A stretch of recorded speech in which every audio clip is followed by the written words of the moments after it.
welcome back to the last Rage Select podcast before E3.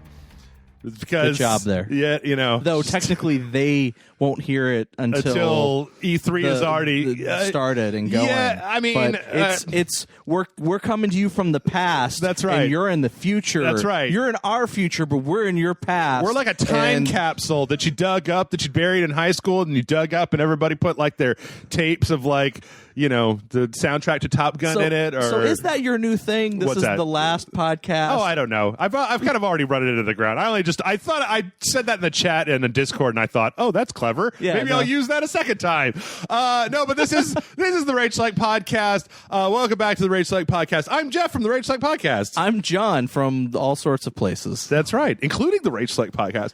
And yes, this is always the most. I feel like we do this every year, John. This is the awkward podcast that we record before E3 starts, and yet it comes out like in the middle of the beginning of the storm, yeah. Right? So it's motherfucking Bethesda, right? You guys couldn't just move all this shit to next week, and Microsoft, and EA, fucking Google. Well, but they're fucking. We're gonna do stuff on Thursday, motherfuckers. Yeah, and fucking THQ doing their. We're gonna do 3 days of announcements leading into the weekend. Yep. Which is to say that this is.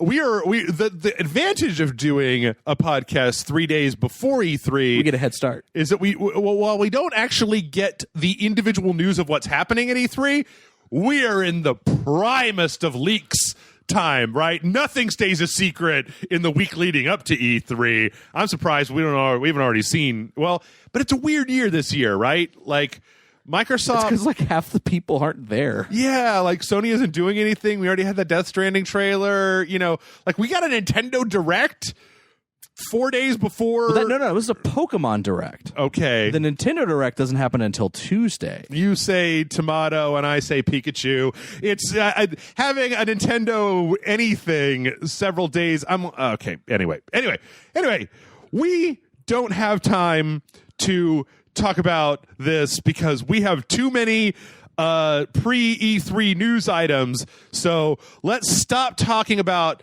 Nintendo and Pokemon and start talking about Nintendo and Pokemon. Okay. Because we had the Pokemon Direct. Just oh God, I'm so mad. Well, actually, no. You know what? I'm not mad. I'm not even mad. It's going to be like, why are you mad? Well, mostly because whenever one of these Nintendo Directs comes out, it always makes it so this podcast goes super fucking long.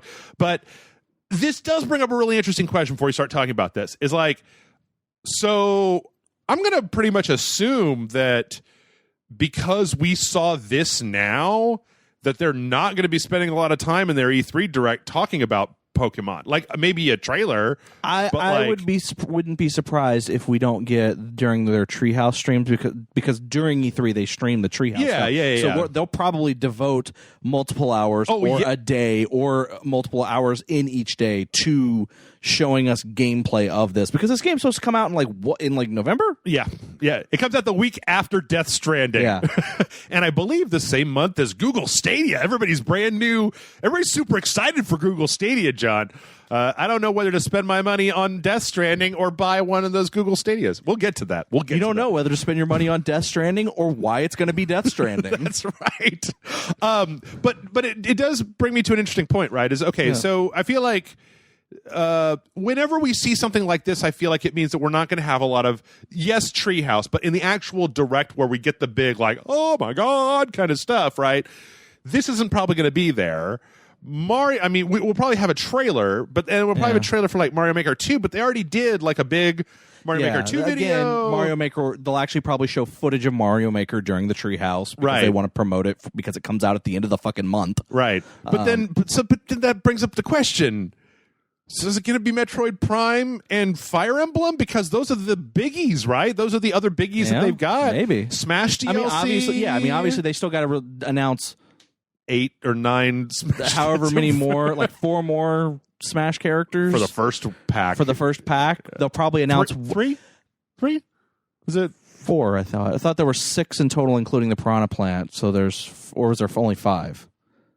I don't remember. I don't remember. It doesn't really matter. But the theory going around is that we will get at least 2 because someone apparently went back and looked at all the previous Nintendo Directs during E3, and there were the last 3 years there were at least 2 Smash Brothers characters announced each year.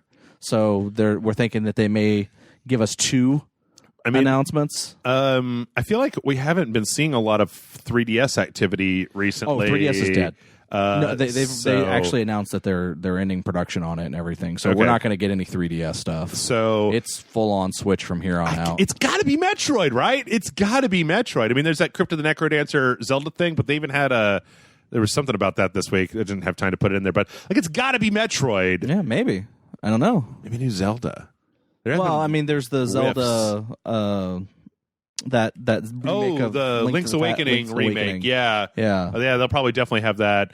Okay, so Fire Emblem, maybe Metroid, Smash Brothers, Zelda, Link's Awakening, trailers for Mario Maker and Pokemon, and like I feel like there's going to be something. Splatoon DLC? More Splatoon Yeah, they'll DLC? probably have some Splatoon DLC stuff. God damn, that game won't die. I feel like Arms 2. I feel like there is going to be some crazy, because usually they show something that people didn't expect, or maybe people expected, but they were just kind of like, but probably not going to happen. Yeah, and it's like, oh, there's a Metroid Prime 4 logo. Yeah. Okay. Bayonetta 3. We haven't seen any Bayonetta 3 yet. We haven't seen Bayonetta 3, so maybe we'll see some Bayonetta 3. Anyway, let's stop talking about what Nintendo might announce. Let's talk about what Nintendo did announce. Yes. So, we got the Pokemon Sword and Shield. Sword and Shield. And, I'm not the biggest man of pokes that there ever was, but I don't know. I feel like I've been waiting for this particular game to happen for a long time because I just don't want to play Pokemon on a handheld, but all the games that have not been on a handheld have been like Snap or Pokken Tournament or, they announced the Detective Pikachu game is coming to the Switch. Oh, I didn't know that. Yeah, they're making some kind of Detective Pikachu game for the Switch. But like, correct me if I'm wrong, but this is the first time that this style of Pokemon game, like the handheld ones, has been on a full console. Yes.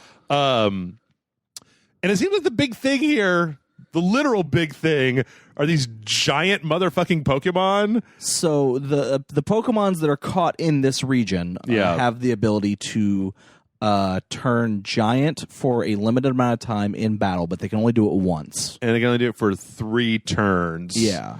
What is it? Dynamax. Dynamaxed. So yeah, I mean, there's a lot of stuff in here. I don't know.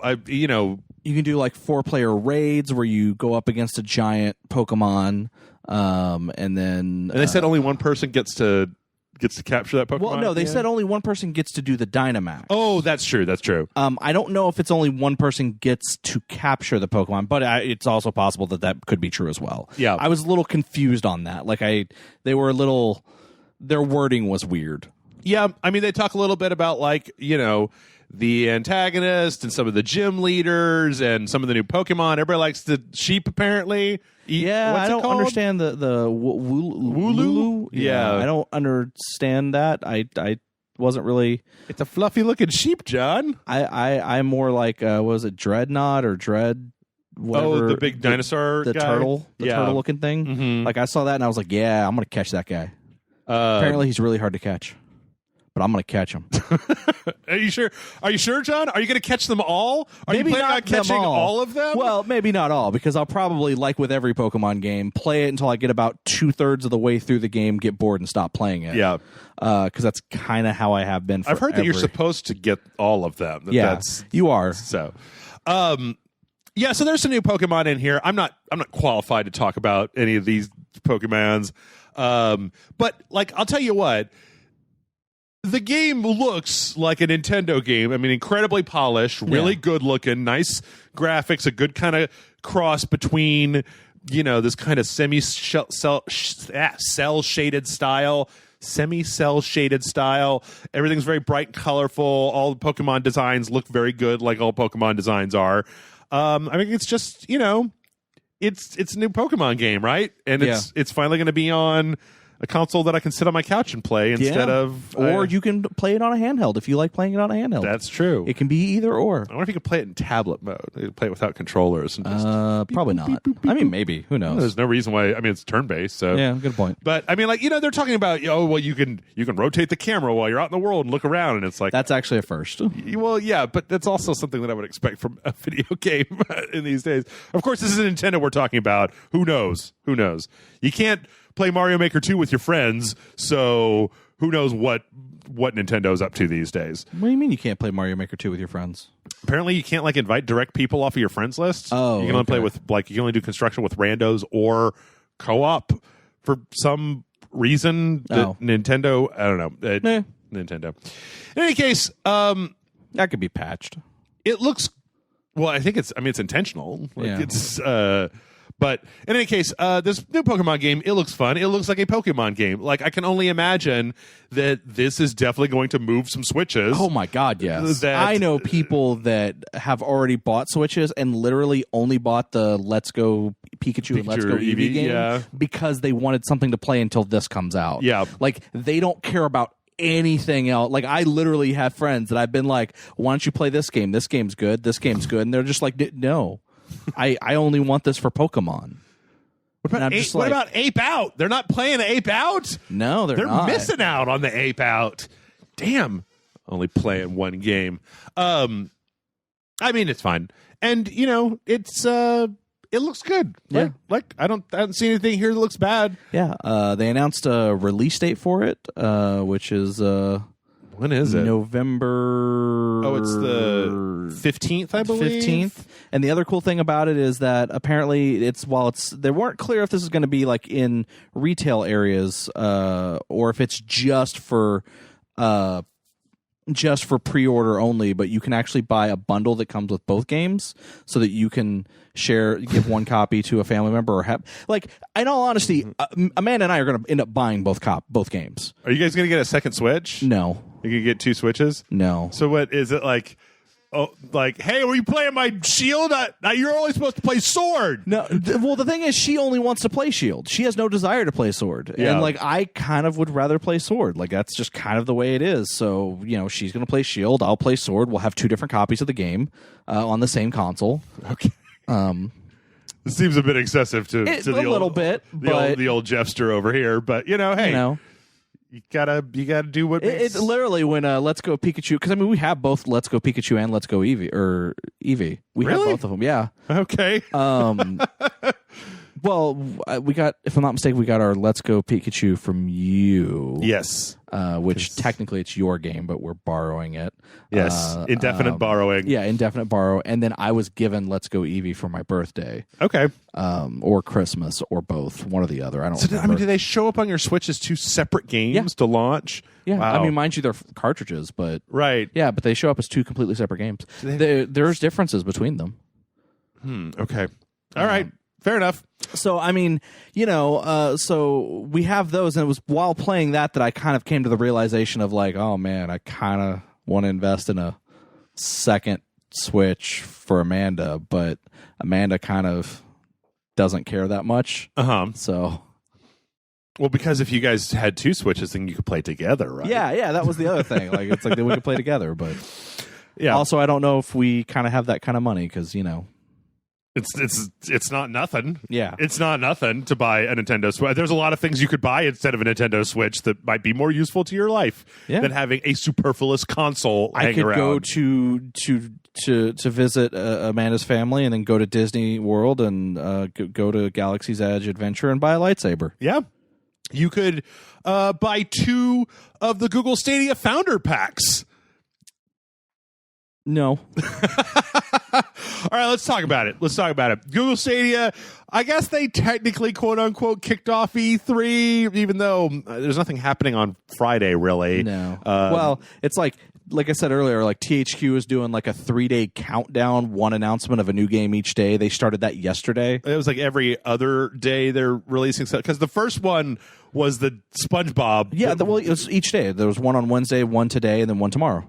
Okay. It's 3-day countdown. It's right. one each day until the weekend to kick off E3. Read that wrong. I thought it was one every other day until Monday. So, all right. So we got a 30-minute Stadia Connect thing.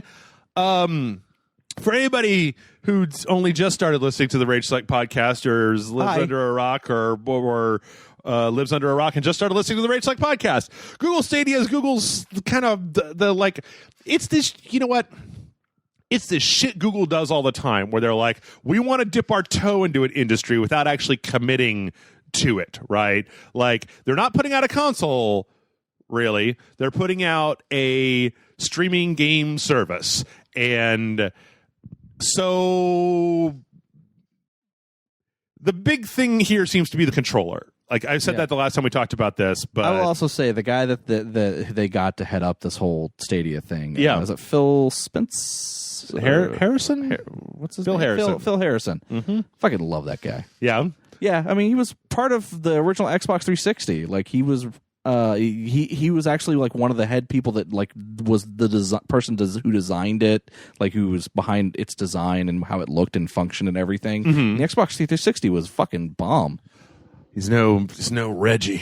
No, he's no Reggie. I will give you that. But I feel like that's a good person to get to launch your half-hearted service. Yes. But you know, that's all I will say on that. So anyway, what do we find out today? Not much. I don't feel okay. There were a few individual things outside of what we already know. Let's save all the game stuff for later and go over the technical stuff. Okay, in November they're going to be launching this, but you have to. It's like. You know when there's a video game that's like free to play, but it comes out 4 months early, but you have to pay $20 to play the founder edition of it. It's like that. Oh, okay. Yeah. So for $120, you will get a limited edition controller, one of their Chromecasts that can technically plug into your TV, and it does. I mean, you know, like a Chromecast, it does Netflix and Amazon and the shit, you can cast it from your phone, right? But it'll also do this Stadia thing. And then you get 3 months, I believe, of their Play subscription service, which they said is going to retail for $10 a month. So for $120, you get all that. And then it appears that the full-on launch won't be happening until 2020, if I'm not mistaken. Yeah. This happens in November, but the hey, this is a service for everybody launch doesn't happen until early next year. So the whole thing here is that you're going to be streaming your games. They say that I thought you said 35. I thought it was 30. Was that if you have 30 megabits per second, you could do 4K, 60 FPS, all that stuff. Yeah, they said. Well, they basically said if you want to stream comfortably at 4K, then the recommended is 35. Okay. If you only need 10 megabits to stream at least 720p. Yeah. But it could be higher depending on specific details of the kind of network situation or the type of game you are playing. Okay. So I say a multiplayer game that's going to have. Yeah. So it's very much a situation where you could have a better than 10 megabit stream, but still not get you still only be limited to 720p because of the game you're playing, right? As well, it may have nothing to do with how your broadband is, but the game may require more. Also, 129. I was wrong. No, not 120, 129. So 130. So. You and I talked for probably about 20 minutes before we started about this. Yeah. Okay.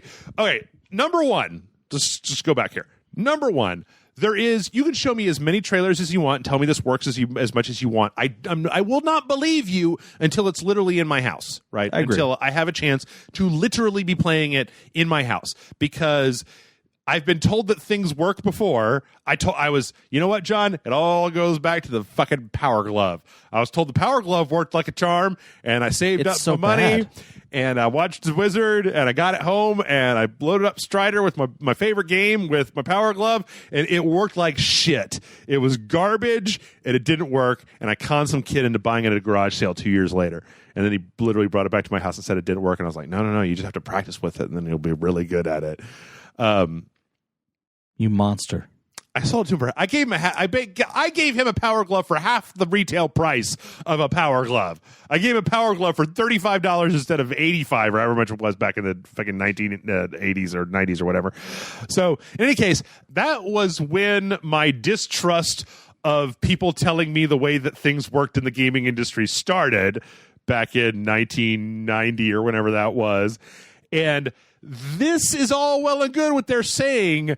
I don't believe it'll work until I see how it works on my janky ass internet connection that's here. Yeah, I agree. Because the thing is that all this stuff, if it works fine in a lab, it works fine in a lab. But I need to see how it is when, Steam is downloading an update, and I'm uploading a video for Rage Select at the same time, and can you keep up? And not only that, but while there appears to be a $9 a month kind of Xbox Game Pass, Netflix style, you're going to have access to certain games for $10 a month, it appears that they also are going to want a full $60 for new games, though, right? That's correct. If a new game comes out and you will be buying it on the Xbox, the PlayStation, the PC, or Stadia, which to me seems like a big ask. Yeah. Especially for a game that you don't technically own. Right. Now, I mean, you could make this argument of, if you buy something digital on Sony, do you really own it? Well, here's the thing. If I download it to my console, they're not going to be able to delete it from my console. Or at the very least, if the internet goes out, I can still play it if it's downloaded to my console. Yeah. But if I buy something on Stadia, it's you own it for as long as Stadia has the license to provide it. Right. If you pay $60 for Doom Eternal, right. Let's just throw that out there, Doom Eternal, because that's one they said that was going to be available. Mm-hmm. So you spend $60 through Stadia to play Doom Eternal. It's great, works fine. Oh no, id Software or whoever has an issue with Google and they pull Doom Eternal from the platform. Guess what? You don't get a refund and you don't get that game anymore. Yeah. Well, okay, here's the question. Have they specifically said that? You were talking about having that experience with OnLive, and what I'm curious about is, do we know for a fact that Google doesn't have something in place to, I don't know, give you store credit or something like that back? Maybe they do. Maybe that's something or maybe it's we'll cross that bridge when we come to it. It is 100% a legitimate concern. I don't want to try to see if I'm downplaying it. I just want to make sure that we're I understand, specifically attributing to what's I'm just out saying there. that I've seen enough services where that has happened, not just with OnLive, sure. But I've seen other streaming services do the same thing. Yeah. Where if you are forced to buy a game, doesn't matter if you're buying it for full price or buying it for $10. If that game disappears from that company's streaming service, you lose it. Yeah, well, no, I mean, there was a story this week that I chose not to pull where, because Telltale is going under, that Minecraft game is getting pulled from Minecraft story mode, or the Deadpool game. Some of the services do it differently than other services, but things do go away. And for something that's always online, I don't know. I guess to me, it seems like a big ask right out of the gate. To me, I feel like Google should spend a year, or if they do want you to pay for the game, you guys eat the profits and slash the price by 50%. So that if you want to play Watch Dogs 3, it's $30 on Stadia as opposed to $60 on my console, as a concession to the fact that if my internet that goes I don't down, actually own it. Right, that it may go away. If my internet goes down, I can't play it. That it may fuzz in and out of certain resolutions or detail modes depending on how fast my internet connection is, because they're asking me, the consumer, to shoulder an awful lot of responsibility for what's going on.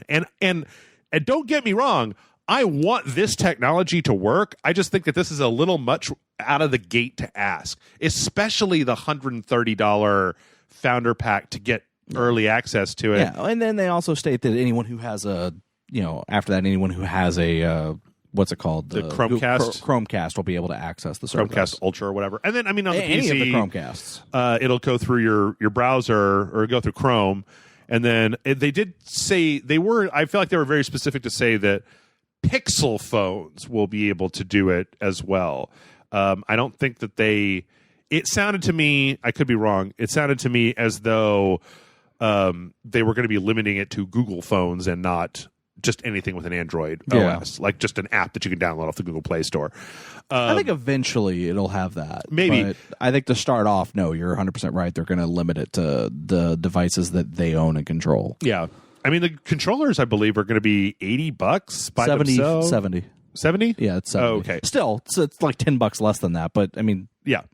It's still, I mean, and it seems like the controller seems to me to be one of the bigger game changers here, because the controller connects to your Wi-Fi, so it's communicating directly with the server, or as close to directly with the server, instead of having to go through the your controllers, PC or whatever. Yeah, it's not going from the controller to your device to the internet. It's going from controller to internet. Right.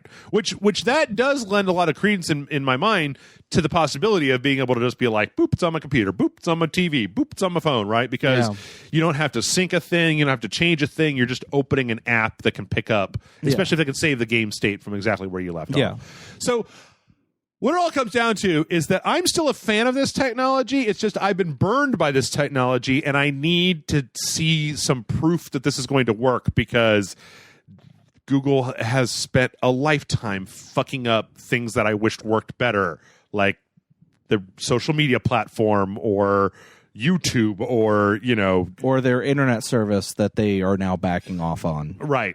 That is in half of Austin. It's on the south side, and I can't get it where I live. Well, even if you moved to the south side now, you wouldn't be able to get it at all. Period. That's true.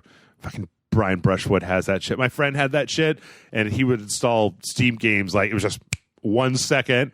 That game is installed. Oh, that 35 gig texture pack for blah blah blah. Yep, it's on. Like, oh, I hit the download button and it's done. It's like that South Park with the bank, right? Dad, it's done.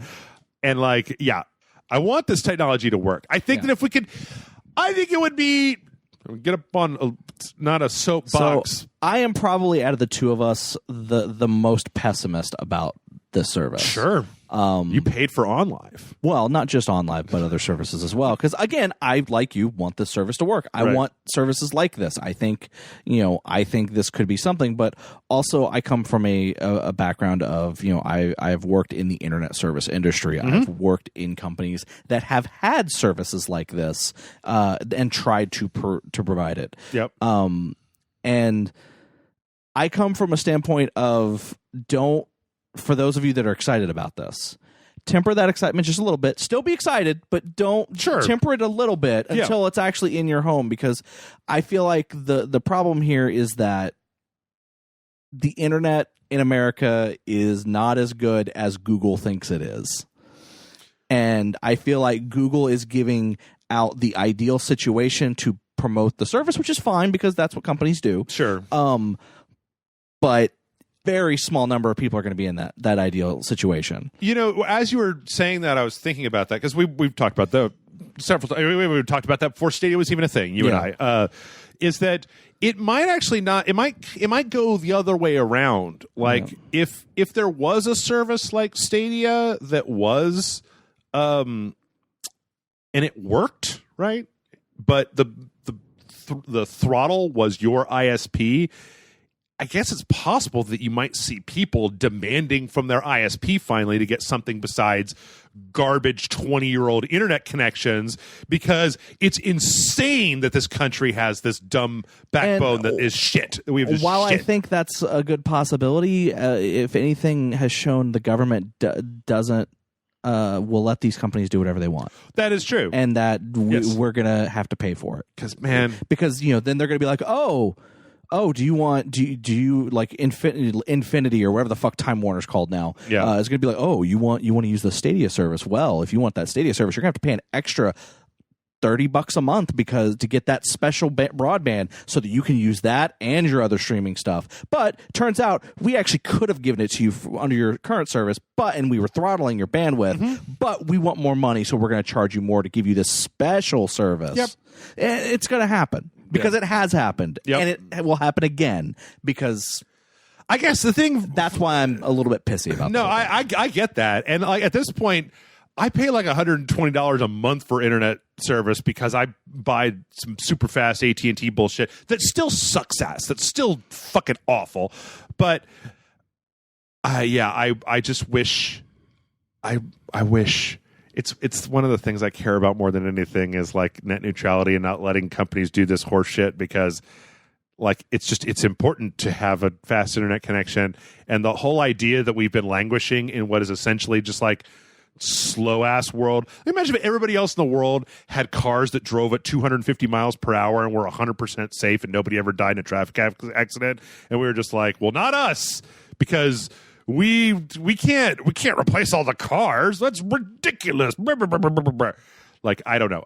Because once that streaming technology, Stadia or any of the rest of them, plus a fiber optic internet connection equals the fucking future, right? Yeah. Like, I play every game maxed out all the way, and I don't have to have a box that can do it. I can edit videos without any slowdown. I don't have to worry about reinstalling Windows because of some virus bullshit. I mean, yes, you do always have to be online. Yes, there are internet outages, but like Resident Evil 7 is on the Nintendo Switch in Japan because they got this shit figured out, right?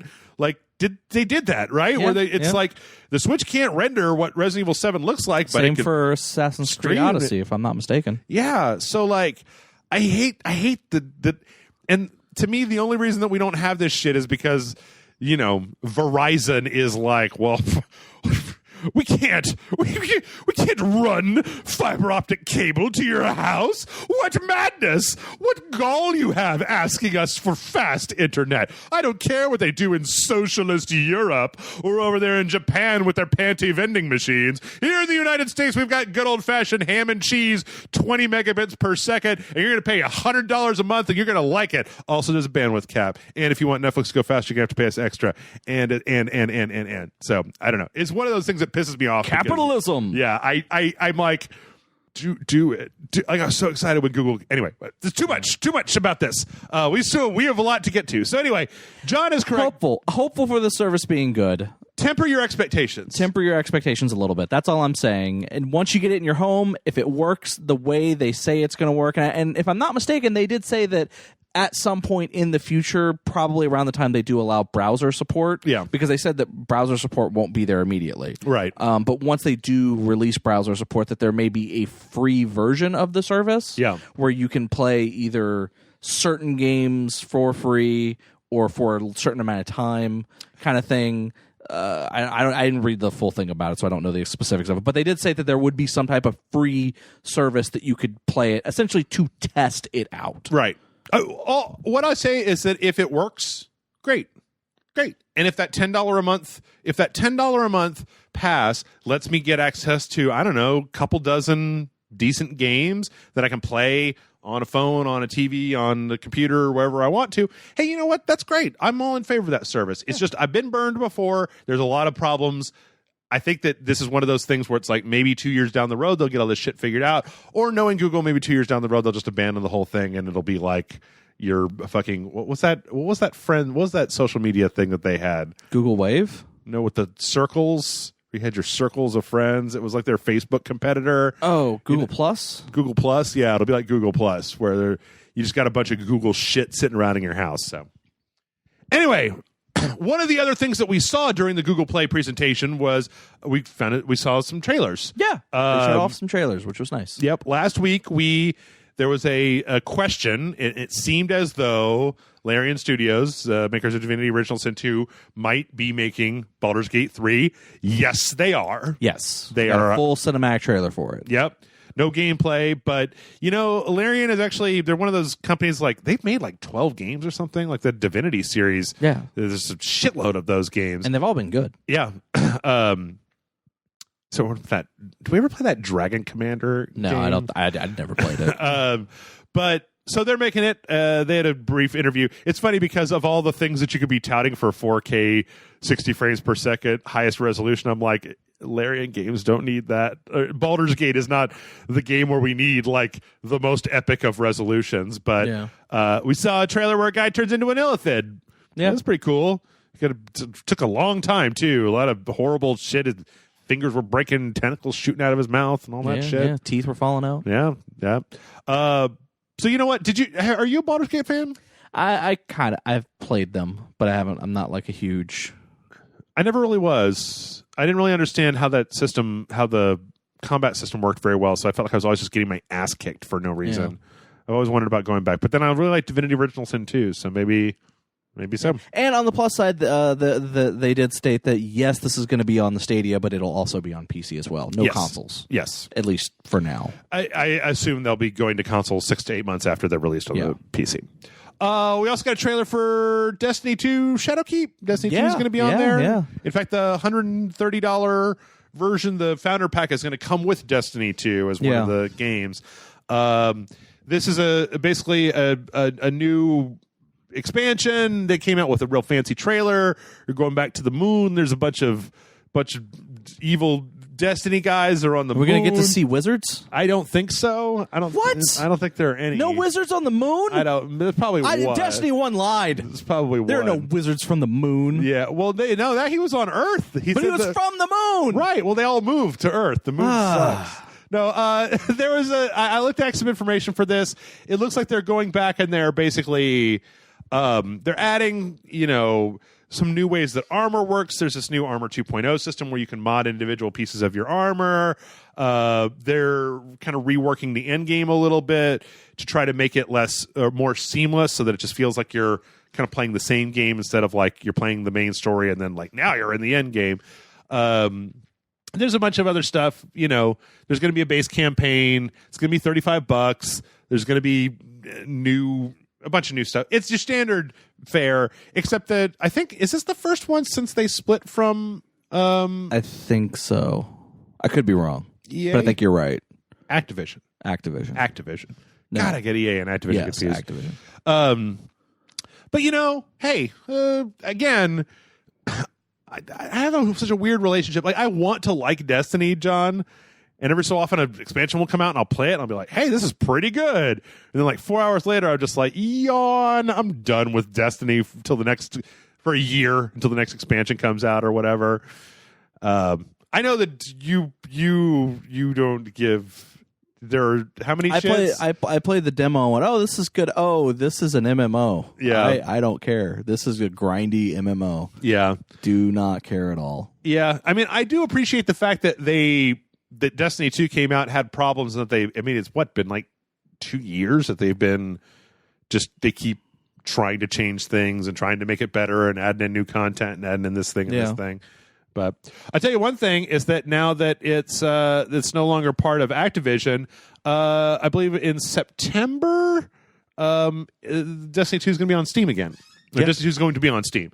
It was on Battle.net before. Was the first one on Steam? I don't know. I don't remember. I think the first one, I don't know. It might have been.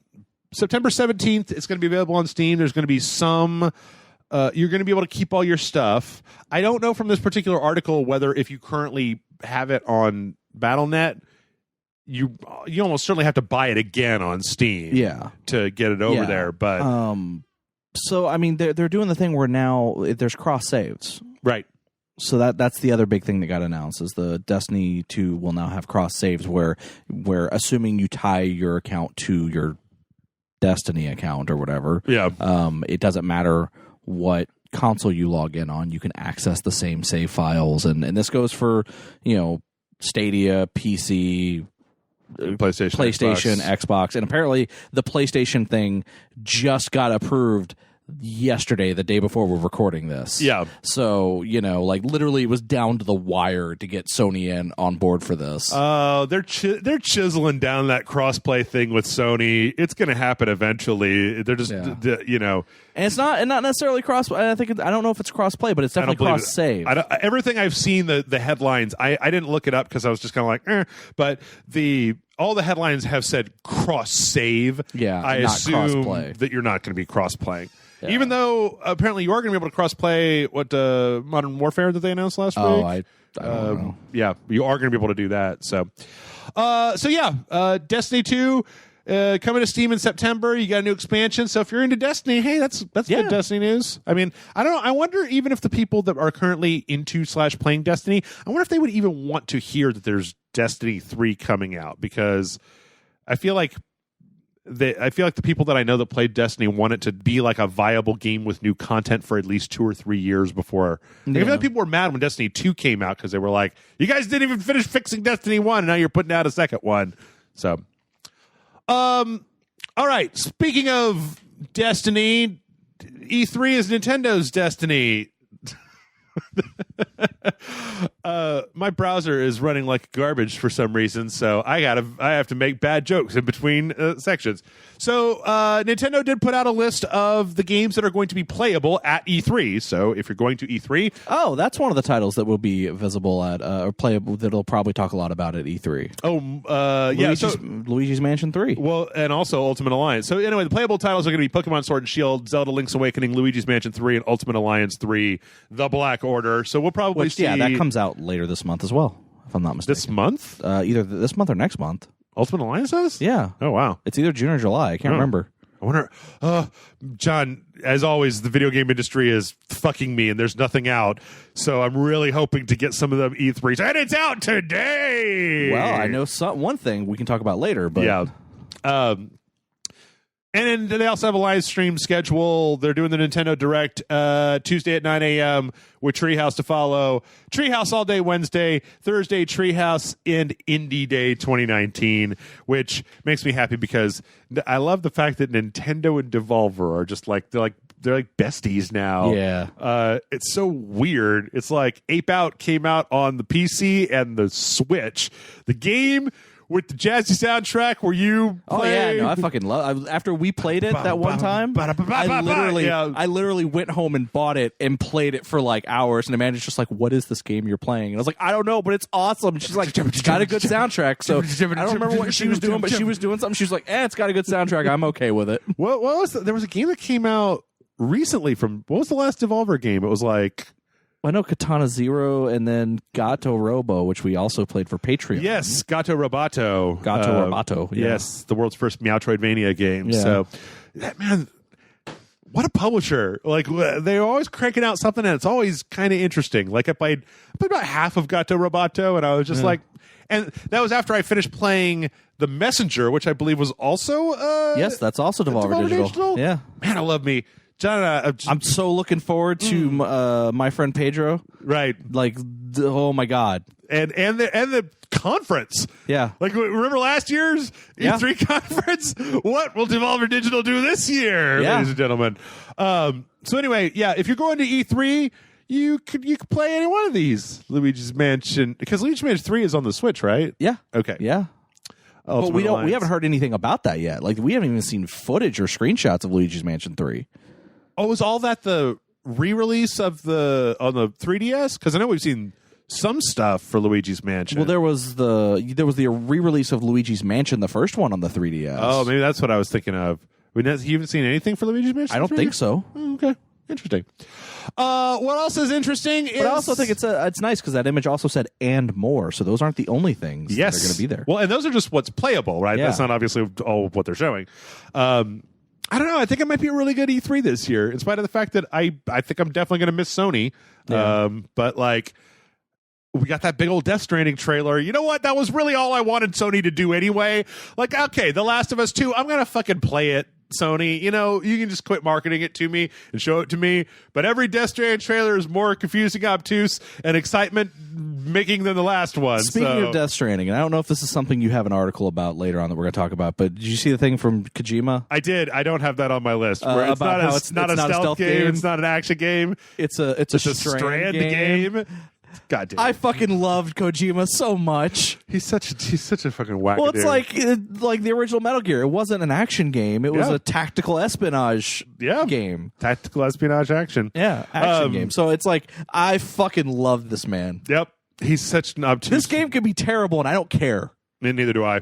He's got a free pass, in my opinion. I feel like some people have just been like, what if it's bad? I'm like... Then I go on with my life. I'm not going to jump off a building if Death Stranding is bad. I'm going to go, I guess Kojima can't make anything but Metal Gear. Weird. I'm 40. Like, I'll go play a different video game and amuse myself. Anyway, so Nintendo, we know what they're going to have. The question now is, what will Microsoft have? Oh. Because Microsoft is showing, Phil Spencer put out a tweet last week saying, just finished our E3 rehearsal with the team in Redmond, finally, or feel really good about the briefing. Lots to show. We have 14 Xbox Game Studios games in the show this year, more first-party games than we've ever had at any show. Fun times. Yeah, it's probably more first-party games than are actually on the fucking console right now. Well, yes. But see, 14 is a high number. Like, okay, Gears, right? Halo Eternal or Halo Immortal or Infinite, yeah. whatever. Fucking, I don't care.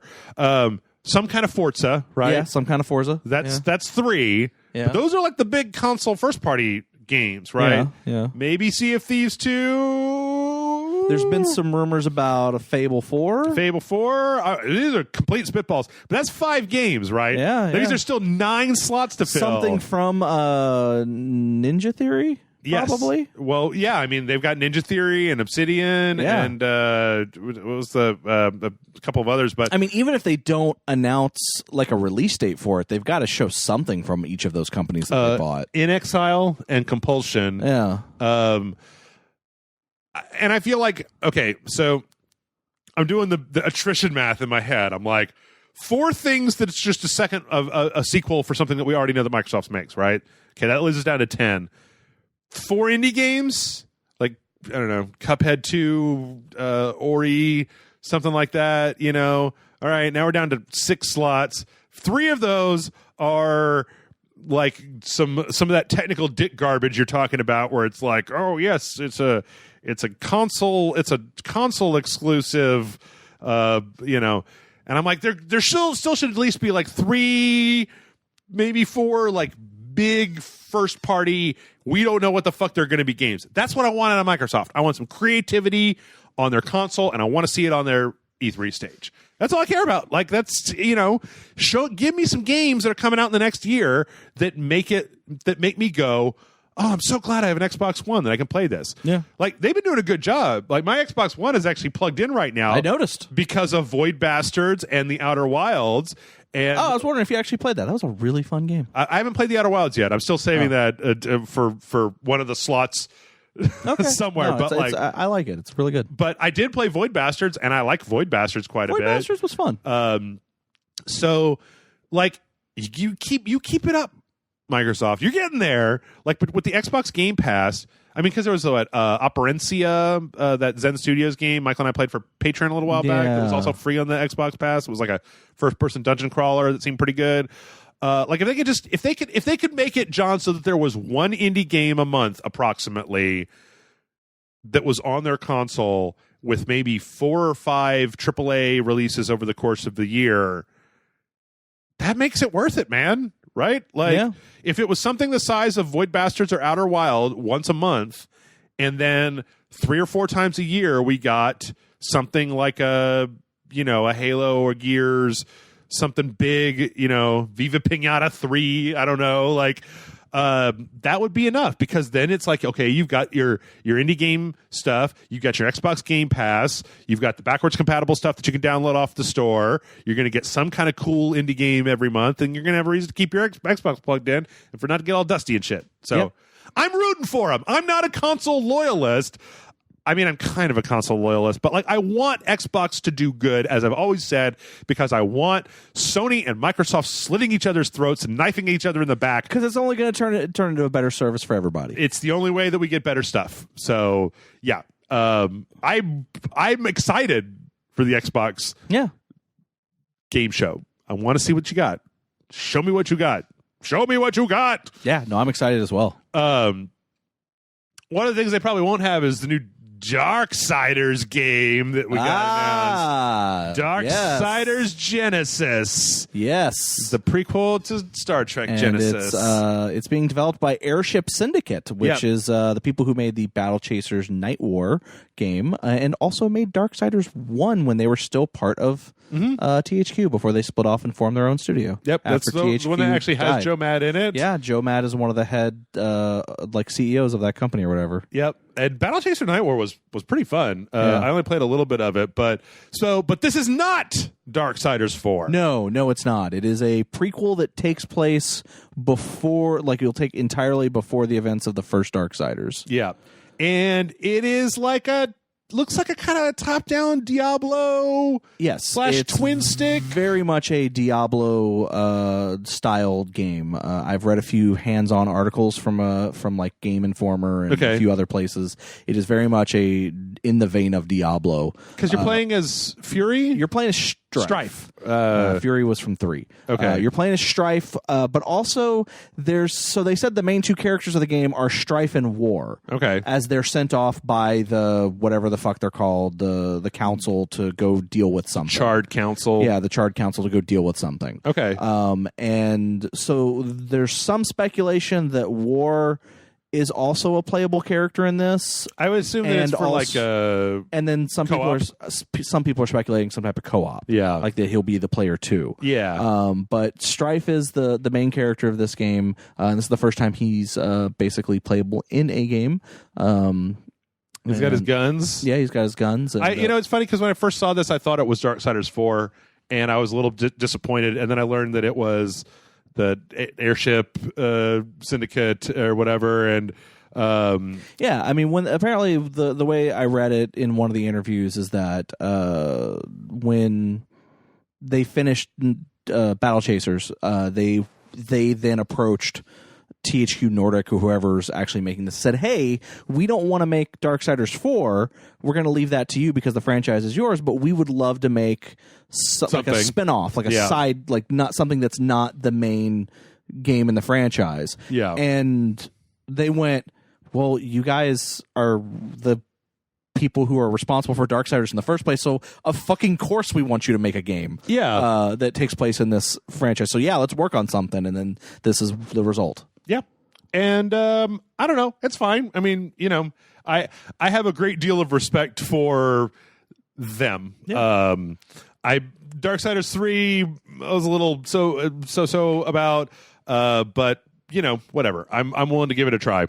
I do though kind of wish they would just get to stop fucking around and finish this franchise that I've been waiting for them to finish for a decade now. Yeah. Like, I appreciate that you wanted to make a game, but I want to find out what happens at the end of Darksiders 1 when the horsemen come down, and I'm still waiting to find out what happens, and I feel like it's going to be in Darksiders 5 before I find out what the fuck happens probably at the end of that game.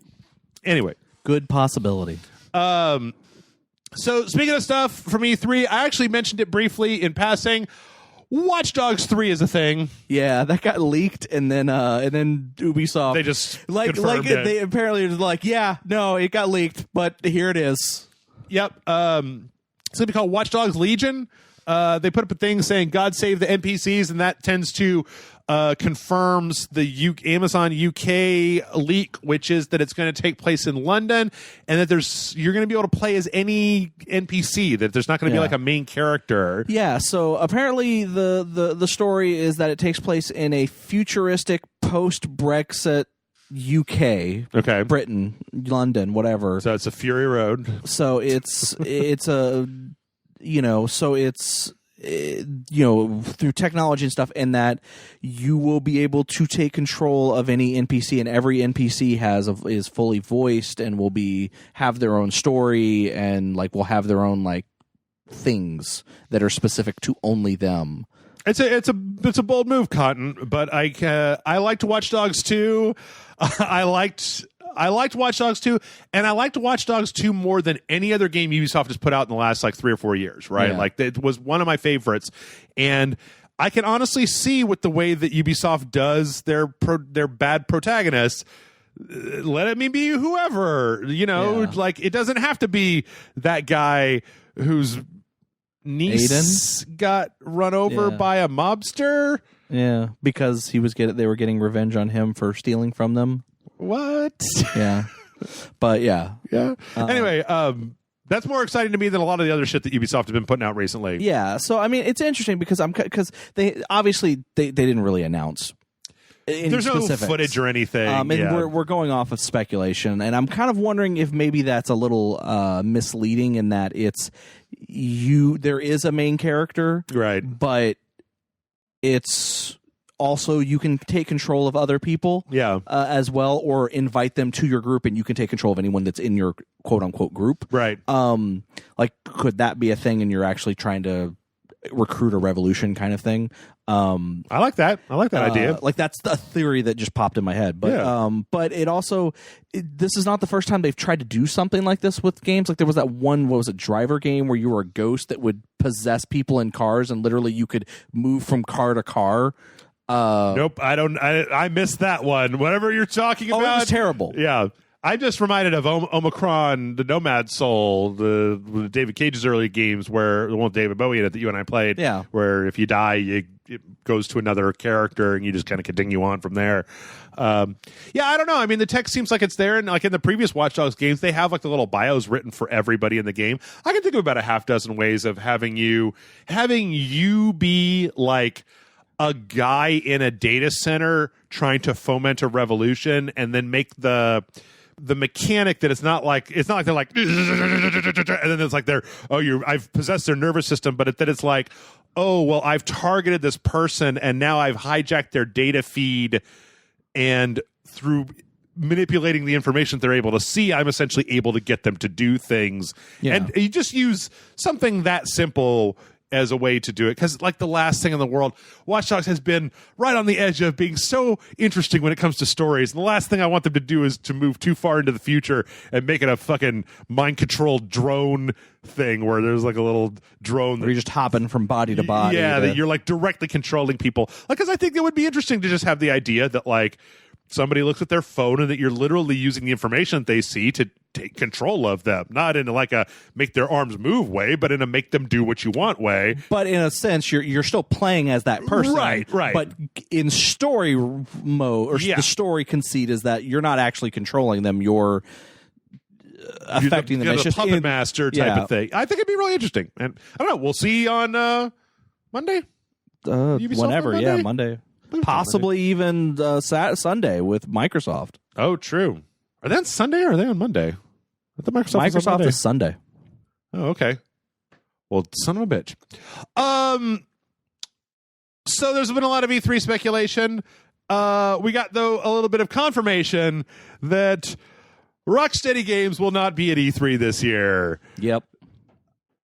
I appreciate that they like to tell us where they're not going to be. Yeah. I mean, at this point, this article that I was reading about this was talking about how like this may put them in the club of like, you guys only made one game for the current gen systems. If we don't see whatever you're making next year, chances are that it's slipping into the next gen of systems. But hey, you know what? At least at this point, everybody can be like, well, I guess we won't be seeing. Well, the rumor's been that they're working on a Superman game for 45 years now. It's been rumored to be a Superman game. It's been rumored to be a Teenage Mutant Ninja Turtles game. It's been rumored to be a Flash game. Golden Age. It's been Batman game. Well, or Golden Age superhero game. Yeah, some type of Golden Age superhero game. It's been rumored to be a whole bunch of stuff. Yeah. So, but we won't be seeing them at E3. So, nope. Everybody, calm. Take your boobs and calm them down. And now get them all excited again because we got a trailer for Shang Tsung and Mortal Kombat. Oh, shit! Yeah. So anyway, yeah, I mean, this is your standard kind of... well, actually, no, that's not true. Okay, first off, I know that everybody knows it already, but I love the fact that Shang Tsung is modeled after the guy that played him in Mortal Kombat. And so one thing that they apparently had a live stream recently that revealed is that you will actually be able to play as both versions of Shang Tsung, young and old. Yeah. Now, if they could only give me a skin for young Raiden, where it's like James Remar or whatever from the other one. So it looks like you can transform into like Ermac and all the dead ninjas, Rain, and then maybe it also kind of looks like you can transform into whoever the other character is that you're fighting against. Yeah, you can like kind of mirror match them. Soul Steel. Which is interesting. I've always liked Shang Tsung. I've always thought it would be interesting to really learn how to play Shang Tsung and then, use all those powers. But as always, I mean, I love Mortal Kombat 11, and this looks great. I mean, this is like a character that looks like a lot of fun to play. Yeah. Right? I've been looking for somebody to main ever since I got done with Kitana's Tower. I like this fatality where it's like all the different ninjas. Or no, that was his the special. No, his fatality is he summons Kintaro like from busts within out of you. him. Yeah. Yeah. But then we also got information about the first Kombat pack. So it's going to be Shang Tsung, Nightwolf, Sindel, and Spawn. And then there's 2 characters that have not been announced, but there is a soundbite when it says "and more" at the end of it that has a lot of people thinking they may know who one of those characters are. Chainsaw starting up, yeah, right? It's Chainsaw. And then motherfucking Bruce Campbell, who put out this Twitter image of him saying he's definitely not going to be in Mortal Kombat 11. No, that's not what he said. What's that? He said Evil Dead's Ash will not be appearing in Mortal Kombat 11. Okay. Now, is he talking about the remake Evil Dead's Ash? Or is he talking about the first Evil Dead's Ash that didn't have a chainsaw for a hand? We're all being a little too cute. This is a little too cute for me, because then he reposted this trailer saying, "Boy, it looks like a swell game. I'll have to check it out." When he posts this Shang Tsung trailer that has the chainsaw start in it. Yeah. So it could be Evil Dead 2's Ash. Okay. Could be Army of Darkness's Ash. Okay. Or it could even be Ash versus the Evil Dead's Ash. Let's all calm down a little bit here. This is too cute. This is too cute for me. In any case, it's a theory. Yeah. A game theory. Sorry. I like NetherRealm, I feel like, has done very well with their DLC characters over the years. I loved all the ones from Injustice. I loved the ones from the first Mortal Kombat X, where you Triborg and all that shit. Yeah. So, you know what? I'm on board. You guys have credit. You have enough credit with me that I did buy the collector's edition to get access to all this shit, because I know I'm going to want it. Yeah. I know I'm going to buy it. I might as well just do it now. Yeah. Also, I did like the fact that they announced that Spawn will be voiced by none other than Keith David. Who was the voice of Spawn in the HBO animated series. Which is the most perfect voice for Spawn. Okay. I read Spawn comics when I was a kid, and then at a certain point, I feel like I realized that Spawn is stupid. Yeah, no, it is. It's a stupid character. and then I stopped reading Spawn, and I was like, there's a character called the Violator, and he's a clown that turns into a demon with little spindly arms. And Cerberus was in one of these issues for no reason whatsoever, and this is all weird and crazy, and it didn't seem like it was going anywhere ever. And it didn't. Okay, well... Oh, it probably did. But who knows? I mean, I read like 20 or 30 issues of it and stopped, because I was like, all right, I liked Todd McFarlane's art style at the time, because I was like, in my teenage years or like early 20s, and, it was like all cool and stuff. But the best thing to come out of Spawn, in my opinion, was the Sam and Twitch book that Alan Moore did a arc on. Yeah. But in any case... yes, for all of you Spawn fans out there, Spawn. The question is, John, is he going to have a cape? Spawn going to have a cape? I don't know, probably. Get that big old cape? Who knows? Maybe. Who knows? We will find out soon. Someday. Yes. We're running a little late, so let's just start speeding through a little bit of this. EA is stupid. That's the story about Battlefield 5. EA is stupid. They had a... Did you read this thing? I'm sorry, I'm not going to go into it, but it's like they had a whole statement about how, like, well, we're not trying to say anything political about the Nazis in our World War II game, and it's like... I mean, even if you're not talking about modern politics, like you're saying... I think it was also a thing where, if I remember correctly, what the whole thing was is that there was a named Nazi character in the campaign or in the mode. It's a skin. It's a skin. Yeah. And the name that was used was actually the name of a German freedom fighter, not a Nazi. Yes. And so people were like, what the fuck? Yep. Yeah. Battlefield... GEA... they're just the gift that keeps on giving. I mean, just like, can you guys Google a thing before you do it? Anyway. Also, it appears that Blizzard has canceled a first-person StarCraft game that they were working on. Yeah. It was going to be like a Battlefield-style game with Terrans and maybe even playable Zergs. Yep. Apparently, it was looking pretty good from insider reports. I've heard different things. Okay. But... it got shut down so that they could work on Diablo 4 and Overwatch 2. Yeah. Which kind of sucks, because I like StarCraft. It's been a while since I'm I'm still smarting from the Ghost cancellation, so hearing another StarCraft game get taken away, even though I like Overwatch, I like Diablo, I think that sounds like a cool concept that I would have been into playing. So no, I agree with you. We got some trailers here.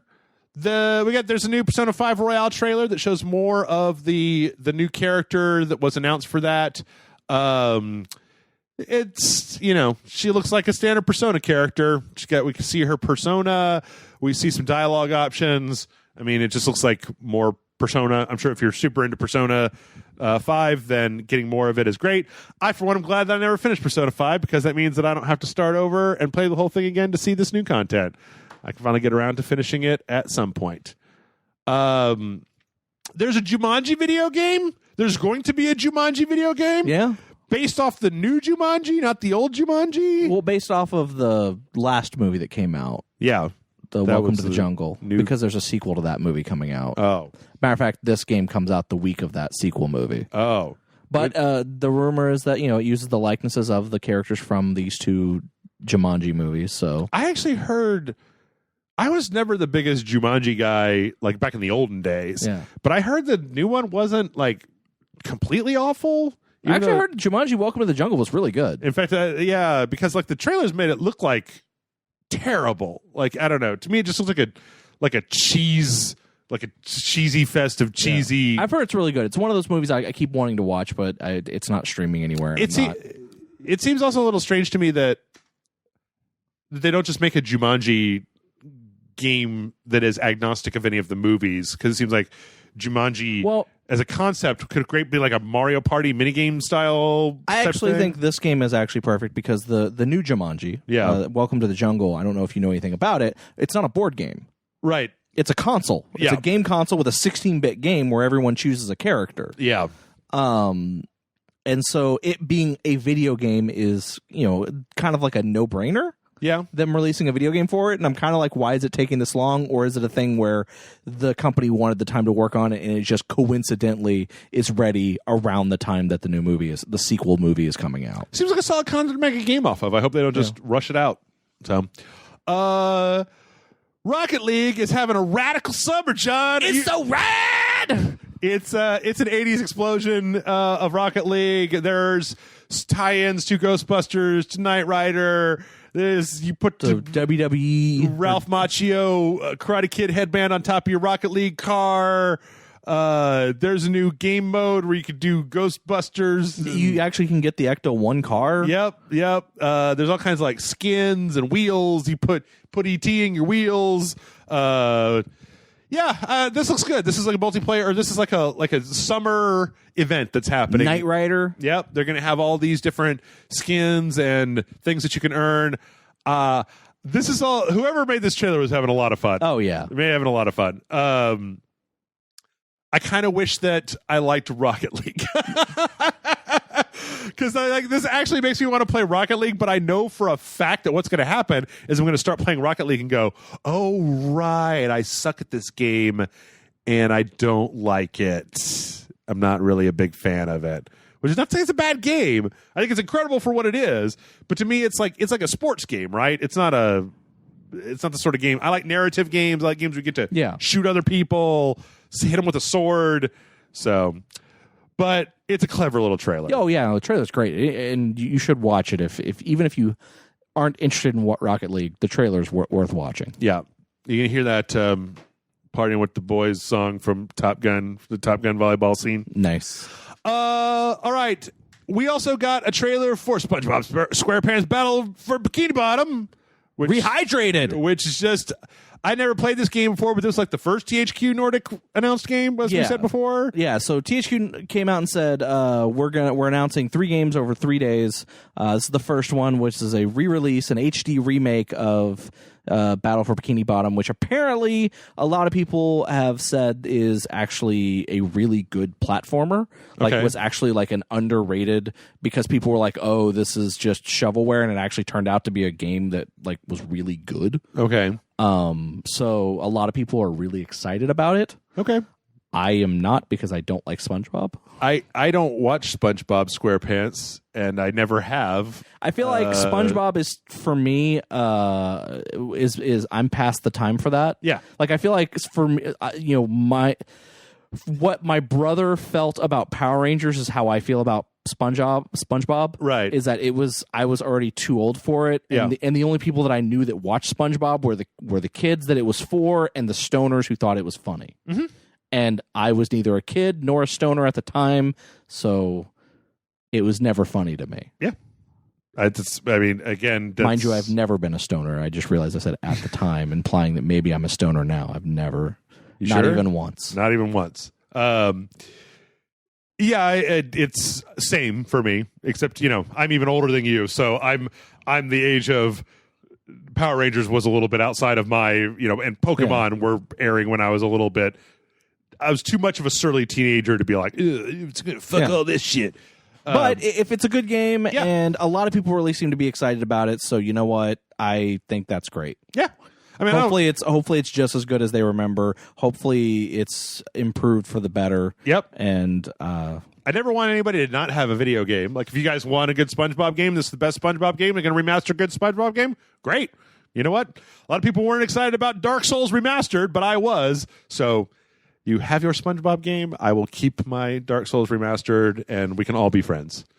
We can also be friends with giant bananas in my friend Pedro, which did get a release date.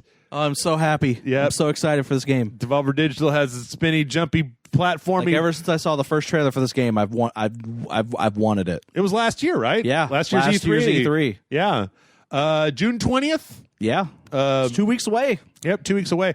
I'm kind of surprised that it's not.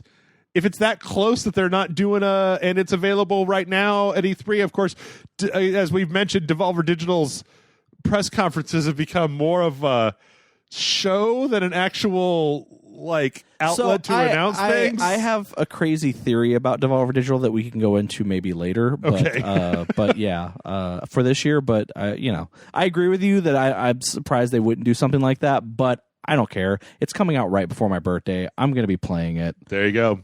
Yeah. So you play it on the Switch, play it on the PC? I'm just excited for a giant talking banana that tells me to kill. All right, let's wrap it up with a few just quickies here. The last 12 games for the Genesis Mini got announced. This thing is fucking packed. Tetris, Darius, Virtua Fighter 2, Elisa Dragoon, Monster World 4, Kid Chameleon, Road Rash 2, Eternal Champions, Columns, Dynamite, Heady, Strider, and Light Crusader. And that also joins, I'm not even going to read all these, 30 games that we've already seen. And what's crazy about that is that Tetris game was never released on the Genesis. Yep. It was rumored that there was 5 or 6 copies. There's apparently... This is not that Tetris game either. Oh, okay. It's a completely new Tetris game that they apparently made just for this. They worked on it okay. I know a lot of people thought it was that canceled, or that only 5 or 10 copies got out. They thought it was that, but Sega came right out and went, nope, it's not that. Okay. This is something that we made specifically for this. This seems like a hell of a little system for $80. You know, I mean, $80 is a little much, but it's still, if you're into the Genesis, you kind of got it all here, right? You got your Sonic, you got Echo, Castlevania, Shining Force, Mean Bean Machine, Toe Jam and Roll, Comic Zone, Ultra Beast. I'm doing what I said I was going to do. Or I'm reading right down. Yeah. It seems like a very, very good selection of Nintendo Genesis games. It is. In a nice little package. So, in case you forgot, I believe that's coming out in September as well. Yeah. September is going to be a pretty big month. But September for $80.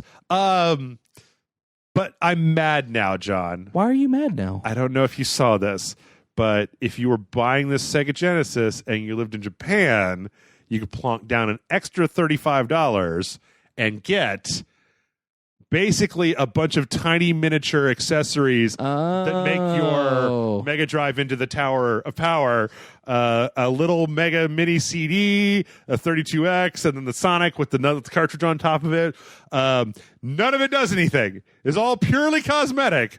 But if you live in Japan, apparently, and you got $35, you can get this expansion. Has the 32X. Yep. Oh, yeah, no, I see. Yeah, it's got the whole thing.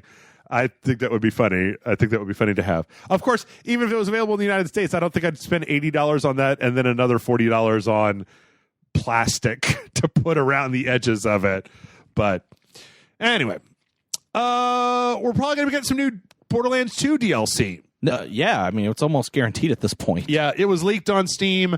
Thanks, Steam. It appears that Borderlands 2 is going to be getting some new DLC to link it into Borderlands 3. Yeah. Seems a little strange. I guess it's because of the timeline. First, I was going to say it seems a little strange that it wasn't for the pre-sequel, but I guess that is a prequel. So if Borderlands 3 chronologically follows Borderlands 2, it would make more sense for Borderlands 2 to get lead-in DLC than the pre-sequel to get lead-in DLC. Yeah.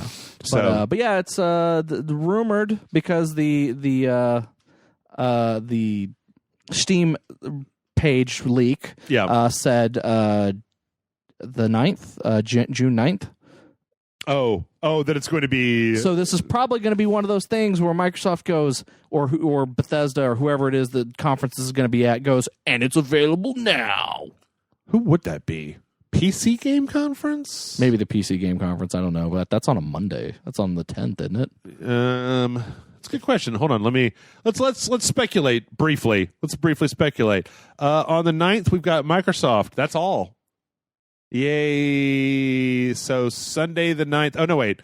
And Bethesda and Devolver.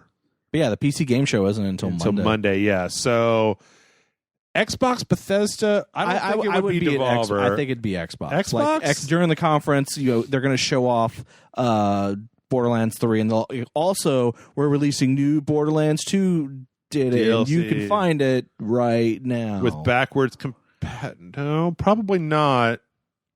Probably just in the collection that just came out. Probably. Or if you're on PC, the just the version that's there. Yeah. Anyway, we'll see. Shenmue 3 is not coming out in August. It has been delayed until November. Yet again. So I'm gonna believe Shenmue 3 is a thing when it's in my hot little hands and not a moment before. And then finally, a few fun things. If you got a copy of Super Smash Bros. Ultimate, you got a Nintendo Labo 4. Apparently, you can put that Labo up to your face, put that VR Labo, and watch some AI battles, or even play it yourself. Against AI. Against one player against AI. I honestly feel like the reason for that is just because it's the way they have it implemented. There's no way for you to be able to keep track of where everything is. I don't know. This seems like one of those Nintendo things. You have to hold the controllers attached to the device, right up to your face. And so why? They need to. If they keep doing this shit, they need to put out some kind of pack so that I can have that thing on my face strapped to or a tripod to put on a table, and then I'll put my face up. Turn it into a Virtual Boy. Yep, Virtual Boy 2, man. They'll release a cardboard pack that allows you to build a cardboard tripod to turn it into a Virtual Boy. Yep. Yeah. Yep. Do you have this? Have you tried the Zelda or the Mario? I haven't opened mine yet. Oh, John! I haven't had time, and I feel really bad because last week Saturday I had the day off. Yeah, and I looked at it and I was just like, no, I'm gonna play something else. Yeah. So anyway, if you have, I have one. I should just load it up and see. But yeah, I like the fact that they're doing more with it than just what came with the pack. So if you've got a Nintendo and Labo, you could play Smash Brothers in VR. If you've got a Tesla car, you're going to be able to play Cuphead. Yeah. Apparently. Yeah. On the big screen in the Teslas. Yeah. But only if you're parked. Yeah. Well, they don't want you to play while you're driving. What about the passenger? No, they don't want anybody playing while they're driving. That's generally why, if you actually, most of those cars, and I don't know if this is true on the Tesla as well, but I know on most of those cars that have giant screens where they allow you to do stuff other than the GPS or listen to music, right? They typically only allow video playing when it's parked. Oh, okay. Well, that way good. You're not doing something that's going to take your eyes off the road. You're not trying to watch a movie and drive your car at the same time. Yeah. Yeah, which you shouldn't do. This is a little weird. Apparently, you also have to have a USB connected controller to play. Yeah, yeah. I wanted to push the air conditioning buttons, wear out your whole Tesla just in a minute.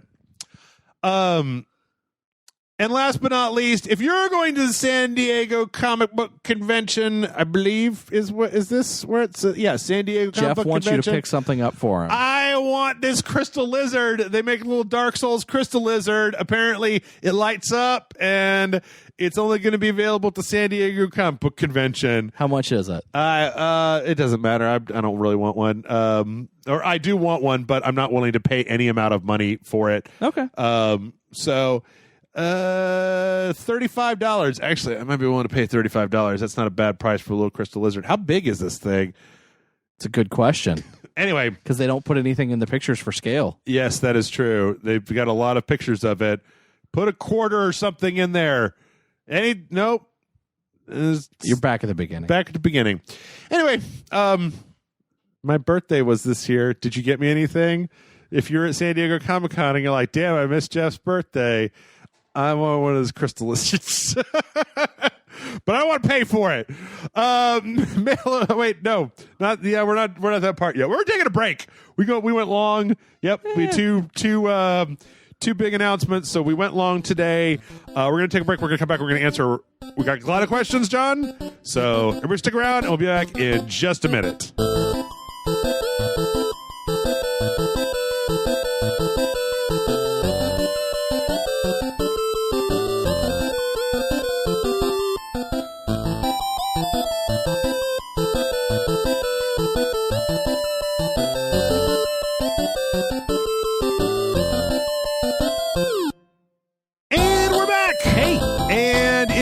For everyone's favorite second half of the Rage Select podcast. It's time for questions. It's not time for questions? No, I said yo. Oh, you said yo. I thought you said you were just like, John is finally asserting. He's just like, no more of this. I'm done. You can find somebody else to do the second half of the Rage Select podcast. No. I was saying yo. Like, yeah. All right. Yo, let's do this. Yes. mail@rageselect.com is the email address. I don't have any games to review this week. So first question this week comes in from Nick. Nick says, hello, Jeff and John. Now that Death Stranding has a release date and everyone is wildly speculating what the game is about, what is the one thing that could ruin the game for you? Being too short, confusing story, dull gameplay? Also, was there a game that everyone was so confused about before release and it ended up being good? Love the show. Thanks for all that you do. And that's from Nick.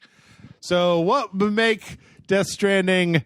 I mean, I feel like we've already said that I don't care if it's bad. If it didn't come out. If it didn't come out? Yeah, that would be the only thing that would upset me. Okay. Like, I can be upset by the game being bad, but, like, it wouldn't be a deal breaker. Like, I'd be total... Like, I'm gonna... we know Jeff's gonna buy this game. Oh, yeah. I am already intrigued enough that I'm gonna buy this game. Yeah. I don't care if it's bad. Yeah. Like, I am in... The one thing that I hope that they learned a little bit from was...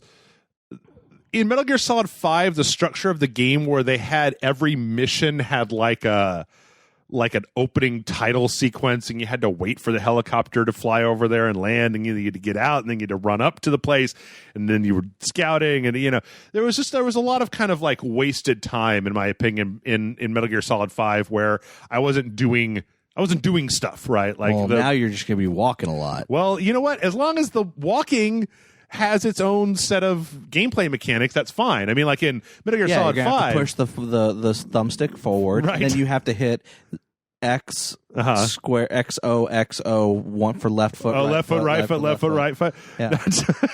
That's how you have to walk. No, I there is. I mean, just having traversal be a thing in the game, I feel like can be fun. A lot of Metal Gear Solid 5 to me it felt very empty. What it needed was that, like, either, how in Red Dead 2 where you can, like, just cinematic camera and then you just watch your character do a thing. Like, I kind of wish they had that, or that there was more stuff, like, in some of the Rockstar Red Dead games where you're, like, going from one place to another and then there's something happening and you're like, oh, shit, what's that? Let me go see what that is. But in all honesty, I don't know. I don't know. The thing is that, as we said, I think if this game is really terrible, I'm still not going to be disappointed. I think I will be disappointed, but I just feel like I owe Kojima a chance to do something. The guy's been entertaining me for like 30 years. So, like, you do what you want to do, Mr. Kojima. You make your game, and we'll see if it's bad or if it's good or if it's confusing. I mean, some of the stuff, too short. I mean, if it's like 30 minutes. Yeah, that'd be upsetting. That'd be a little upsetting. I can't imagine that. I mean, the trailers have all been 10 minutes long. Like, I don't expect that it would be, if it's like 8 hours, I'm fine with that as long as it's a good 8 hours, right? Like, I'd almost prefer it to be like 12 hours and not inevitably 30 or 20 or whatever it's going to end up being.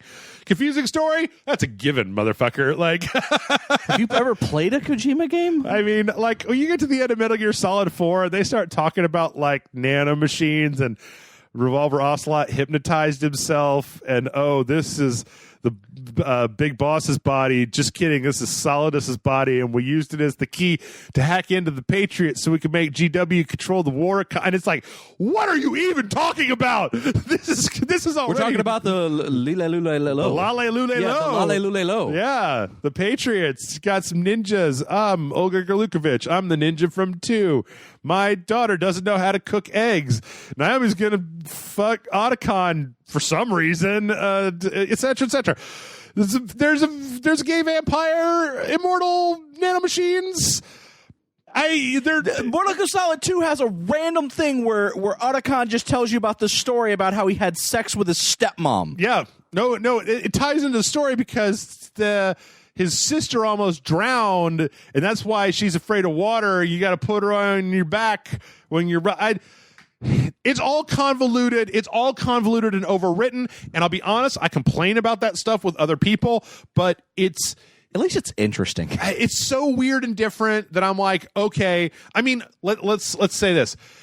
The thing that would have been story-wise is that Metal Gear Solid 5 started to creak under the weight of its own internal logic because, you had Metal Gear Philanthropus that was like the size of a Godzilla. Yeah. And it had to be piloted by child Psycho Mantis using his mental powers to move it because it wasn't actually able to walk on its own.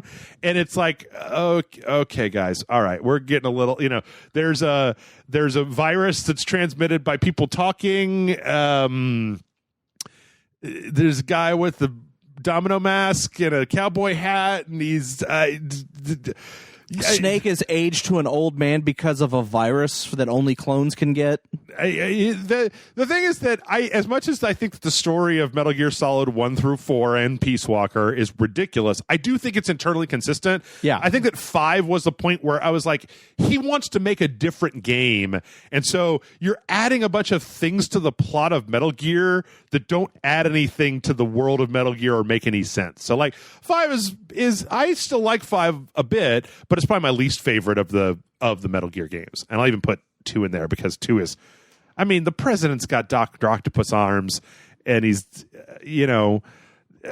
come on. Yeah, it's so weird. It's so weird. Anyway, I don't know. I'm excited for it, but on the other hand, I like to reinforce this a lot, especially in today's society, John. Yeah. Is that I try not to get my hopes too far up. Oh, yeah. Unless a company has demonstrated multiple times that they can do it right. Like we talked about NetherRealm. I like NetherRealm because I feel like their last 3-4 games have been solid, and I liked them quite a bit. So yeah, I agree. They get a pass. Kojima has been a fucking wackadoo weirdo the entire time I've been alive, and I expect this to be just as wackadoo and weirdo as anything else.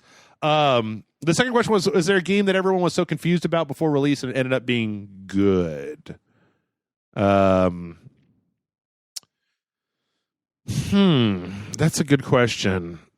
I'm trying to think of games where people were confused about what exactly the game was before it came out. The problem is that it's over the last 4 of this console generation, and even a lot of the last one, I feel like we know what the games are before they come out. They're always they get shown so often and so much that, we know what the game is before it comes out. I'm trying to think if there's been a thing. Brutal Legend, they never really talked about that it was going to be an RTS before it came out. Like all the trailers focused on kind of third-person action with Jack Black's character, and then it was kind of a bit like, what? When it turns out it had all that RTS stuff in it. But I know a lot of people hated that. Yeah. Even though I loved it. It's a very good question. I'm just trying to run down in my mind like recent games that have come out.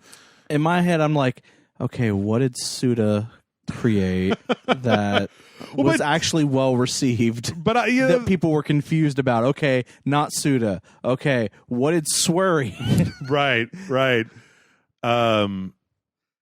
Yeah, I don't know. That's a very good question that I don't know. I think that okay, I'll tell you this. This is a weird one, and maybe I should have known it, but I wasn't very familiar with the franchise. I didn't really understand what Nier Automata was. Okay. Like all of whoever that guy is, Yoko Taro's previous games, they had a very much, you have to beat them multiple times, and then you're finding that the game changes as you beat it. So you need to beat it multiple times to kind of see what the whole story is. I didn't really know that. I didn't really know that much about Nier or Drakengard or any of those before it came out. So I remember I played Nier Automata, I beat Nier Automata, and then it was like new game plus time, and I was like, I don't know. And it took a friend of mine like ribbing me and just being like, no, you got to keep playing it. Like it gets really interesting. Like the first cycle is just kind of the setup, and then you're really going to start to get into it in the second cycle. And I'm just like, I don't know. And then I finally did, and I was like, okay, well, yeah, that's cool. But there was nothing in the marketing for that indicated like you need to play this game multiple times. It's such an obtuse game as well. When I went back to it, I forgot it didn't have autosave and lost like 3 hours of progress almost immediately. And I was just like, you know what? No, I want to. Let me ask you this. When Resident Evil 7 was getting ready to come out, did they show the combat in it? Because I seem to remember being very surprised that there was...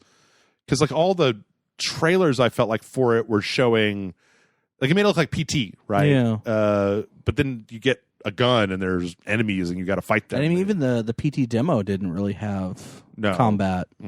Not the PT demo, the 7 demo. Oh yeah, that's right. Well, you had like a knife or something. You had a knife, but that was used for cutting, opening boxes, opening the panels, the door, right? And then like you did get a gun, but there was no ammo. Oh, yeah, right.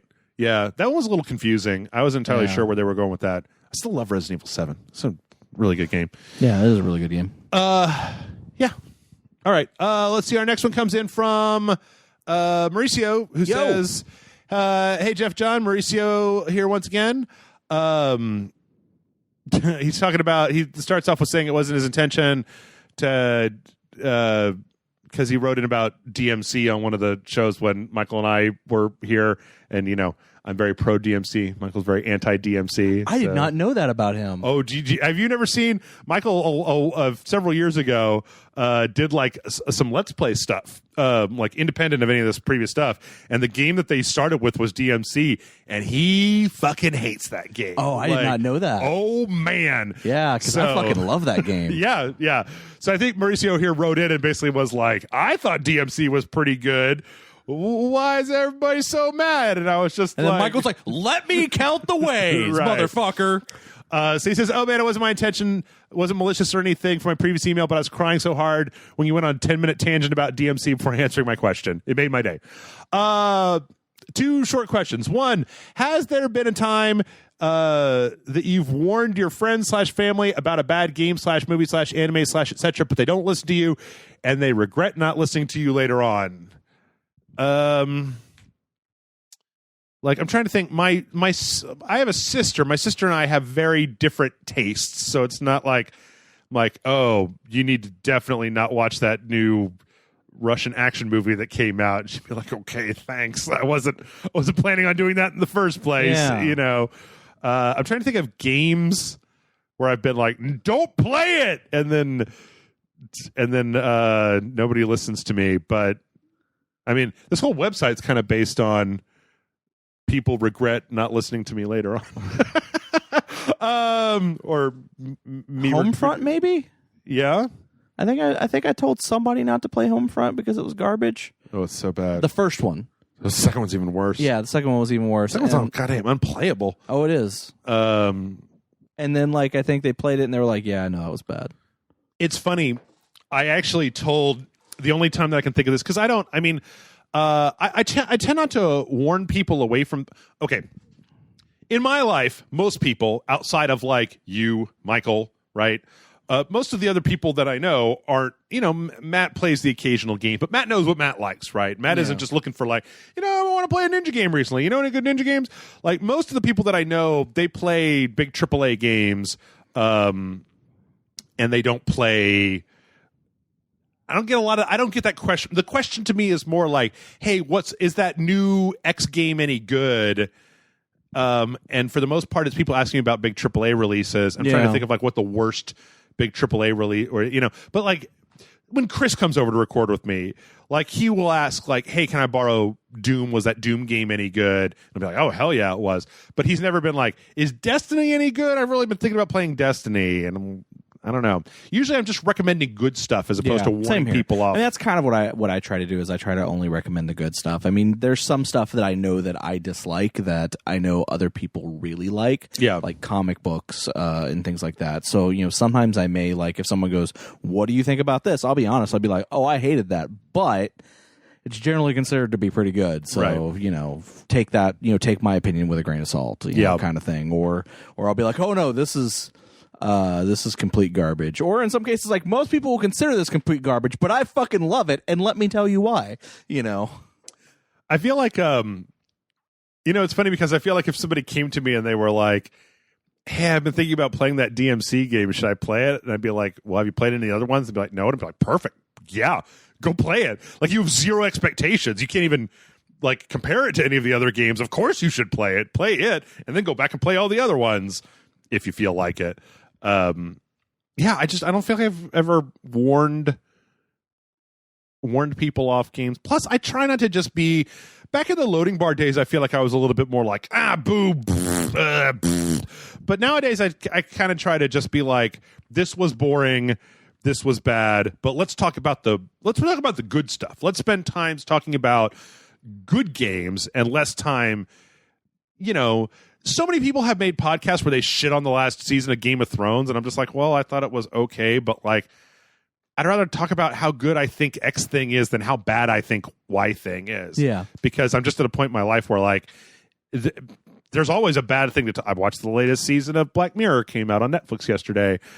It's okay. It's not as good as the previous ones, but like, I don't need to spend 20 minutes breaking down why every thing is bad. I mean, I know that a lot of people, that appeals to them, right? A lot of people want to hear you say like, yeah, it was totally bad, I hated it. And yeah, the only thing I can think of that I will go out of my way to tell people to avoid at all costs is a movie called Branded. Stay the fuck away from that movie. John does not like that movie, ladies and gentlemen. If I probably rewatched it, I probably would have different opinions because I know what it is going into it. Right. But it's just like, it's a fucking terrible movie. Yeah. Strangely enough, I did watch Gods of Egypt once, and that was actually pretty good. It was pretty bad. No, it was actually pretty good, man. It's not as bad as people made it out to be. Well, nothing is as bad as like these days the way that people make it out to be, but I don't know. I watched that movie and I was just like, what?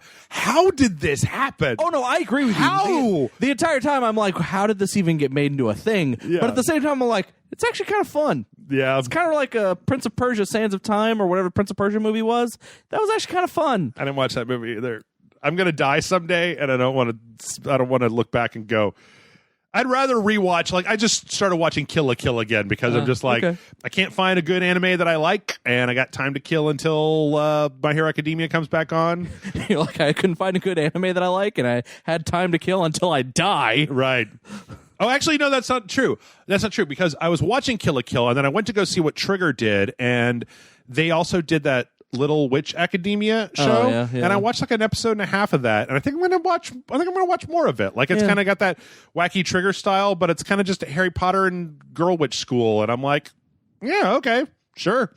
Yeah, I recently started watching an anime called Midnight Occult Civil Servants. Okay, it's weird. It sounds boring. It's weird. Okay.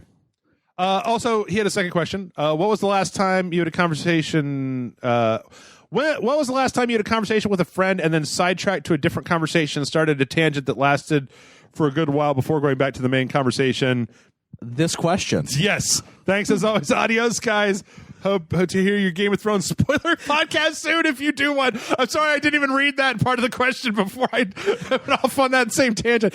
Dude, the answer to that question is listen to any episode of Rage Select. I mean, goddamn, we can stay on topic worth a damn. It's become a thing. Literally like a minute ago. Where people have been, I've had people that have literally commented or been mad at me because we've been playing a Doge, and I'm like, there was this thing I did last Saturday. Oh wait, what's this going on over here? And then I just like forget to go back to that. Yeah. Well, it's just like, what was it? His first question was, what was his first question again? Asking or recommending friends and family. Yeah. Recommend for stuff that people don't watch, and then we start talking about anime we recently watched. Like, Yep. All the time. Every day. Let's see. Bruno writes in and says, hello there, Messiah of the Great Dong and amazing co-host of this week's podcast. My name is Bruno. I'm from Paraguay. Longtime fan since Loading Bar days and also a silent one. So it's the first time writing. So I have no idea if this is the right way to send my questions, but I might as well give it a go. I have 2 questions/comments for you. 1, I've recently been watching some of the old videos, even the pre-Rage Select ones. And I have to say, you have great predictions about the future of gaming.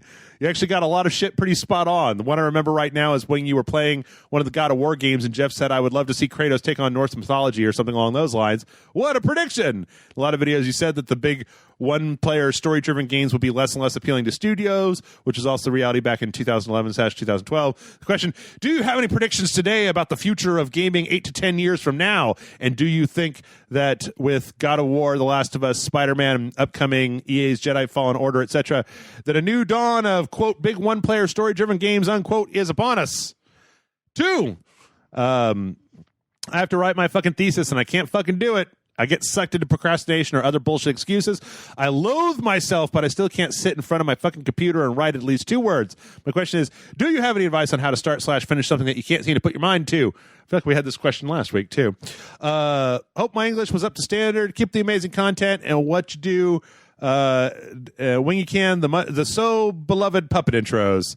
P.S. I'd love to see Professor Dog make appearances on the puppet intros. That's from Bruno. My dog will not sit still.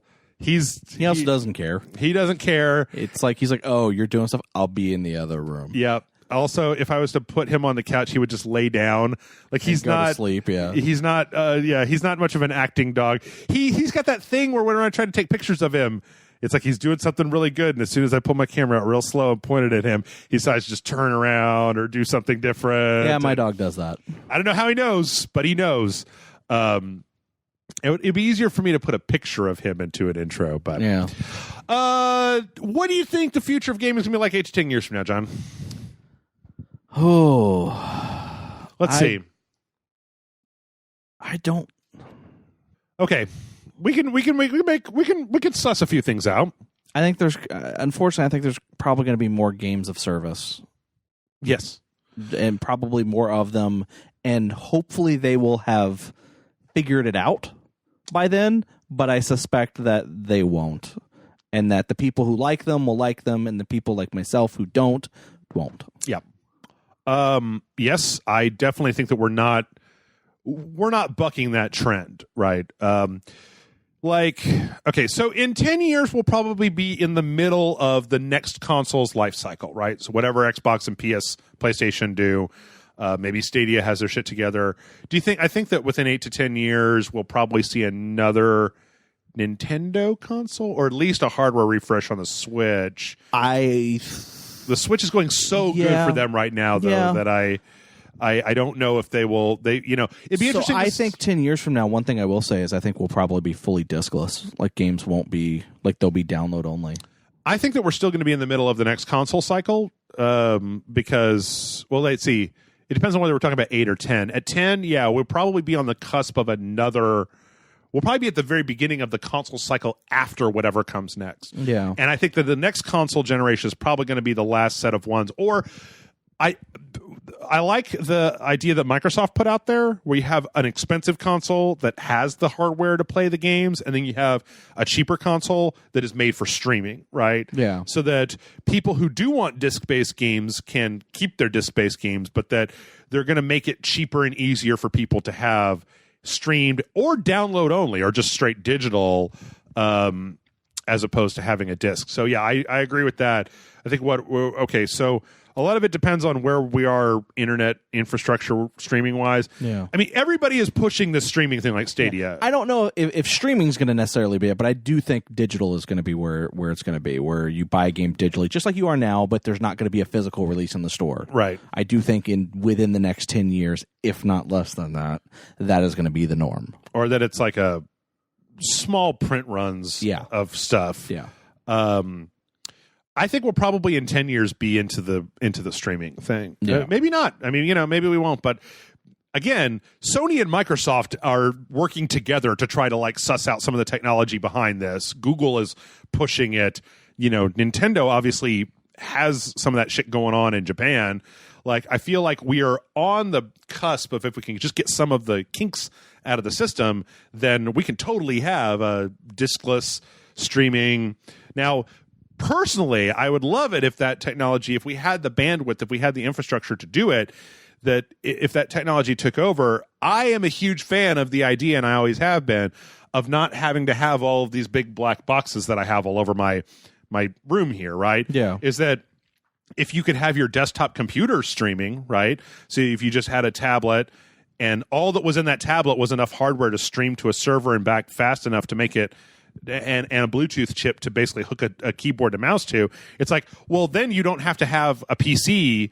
Your PC is everywhere. Your PC is on your phone. Your PC is on a tablet. Your PC is here in your house. It's on your TV. It's everywhere, and you can literally take that tablet out into the world and still have full access to like Photoshop, right, or Adobe Premiere or 4K video games. And I love the idea of that happening.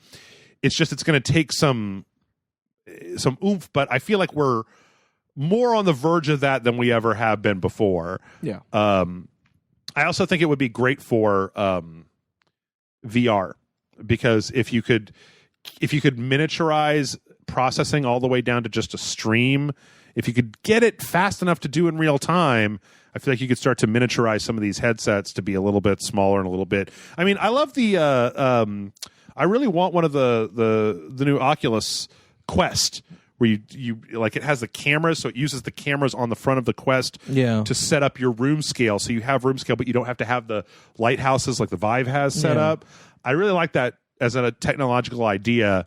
But I would say, console wise, probably post rendering graphics on the console. Next gen probably will be the end of that. And then as far as games go, I don't know, a lot of the loot box stuff, maybe. I mean, we had 10 years of multiplayer pass stuff, right? Before EA finally, was it EA that was doing that for all their games? Or if it had a multiplayer component, it came with the code. Yeah. To download the DLC. All of them did it. Yeah. Everybody did it. That's true. And that went out of vogue, right? We had 3D for a while, 3D TV support. That went out of vogue. There's all the motion controller, Xbox Connect, Sony camera. And some of that stuff is still there for VR, but when was the last game there was on the Xbox that had Kinect support? Remember when Mass Effect 3 had Kinect support? Yeah. I mean, so I don't know if loot boxes will phase out in favor of something else. I think it's possible. I'm trying to think, DLC is still there, right? We still have DLC. Everybody wasn't as mad about DLC. Mostly they were mad when the DLC, when you are downloading this giant, what's purported to be a giant DLC expansion, and when you click to download it downloads 12 megs, and it turns out that all of the data for that expansion is on the disc that you already bought. Yeah. Thanks, Capcom. Yep. That's what was upsetting. Also upsetting that they released games that didn't actually have an ending and then released the DLC as an ending. Yeah. Again, thanks, Capcom. Yeah. I mean, I think that we're probably going to be running into. I look at gaming in a multi-tiered way, right? At the top, we've got the super expensive Uber AAA games. Yeah. That take big studios, hundreds of hours. They're all going to be $60. They're all going to have DLC, right? Below that, you've got middleware stuff like we used to have, where you'll get something like Darksiders 3, right? Something where it's obviously not a big AAA project, but it has some production value to it. It's doing stuff. I feel like, and then below that you've got like the really good indie games, Cuphead, Celeste, things like that, and at the bottom you've got the trash. Everything else that's on Steam, Bonecraft, like the shit games, or things that sometimes may have some value, but these are shovelware games, and I feel like that's always been some variant of what I just described as the way that we've had the way that we've been doing the video game industry since we moved to 3D graphics. So I think that it'll kind of stay that way, where you'll have these big AAA games, and then you'll have like kind of weirder stuff that costs a little bit but not a lot below it, the really kind of funky indie stuff, and then the trash at the bottom. And that it's just going to, any one of those segments may expand or contract, but that's probably what we're still looking at. So I have a crazy prediction that as far as consoles go, I feel like it's going to go one of two ways. Okay. One is kind of what you touched on earlier, where it's going to be going to where a lot of it is cloud processing, where the consoles, the box that you're getting, or maybe you're not even getting a box anymore, it's less about the hardware in the thing because the hardware is done by servers somewhere else. Or, and this also could be an and/or thing, like both cases are the case. Sure. We're probably going to get more in line with the Switch, where it's a home console that can also be picked up and be portable as well. I think I wouldn't be surprised if we see Sony or Microsoft attempt to do that, and maybe not with this console generation, but with a future one. What I feel like is the logical step for that is the streaming tech, like you're doing, right? Because then it's just your phone; it doesn't matter. Yeah, no, and that's why I say it could be and or. Like that's like, oh well, we're releasing a console still, but it's literally just a glorified tablet that is connecting to the internet. But it has a dock that you can plug in, and it boom, you have it on your TV. Yeah, I if they can get that technology running, I love the idea of, again, not having to be tethered to the big black boxes, because that just means that you don't have to be in your house to do stuff. You can do stuff anywhere, and I like that idea. The second one was, I can't write my thesis. I've been procrastinating. I can't do it. Do something.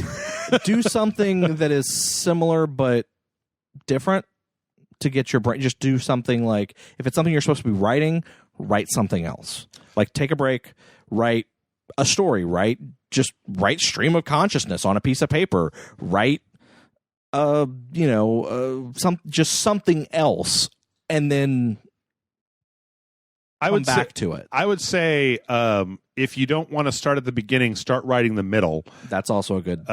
If you can I always find it easier to finish a project than to start a project. So even if I start a project and do like 10 minutes of work on it, then I don't have to get over the hump of starting. I can go back to it and just go, okay, I've got this. All I have to do now is move upwards and downwards from where I am right now. Like, write the part that's the most interesting to you in the middle, right? And then write outward from there, and then maybe go back and rewrite it. But it's easier to edit than it is to create. Yeah. And if it's a thing where you're not even like you know what you want to write, but you're not sure how to write it out in structure on your page, write an outline. Yep. You look at it and go, well, this goes first, then this, and then kind of build, like you said, build on top of that until you have the full thing. Put some words down. That's all. I've never had to write a thesis for anything, so I don't know how theses work.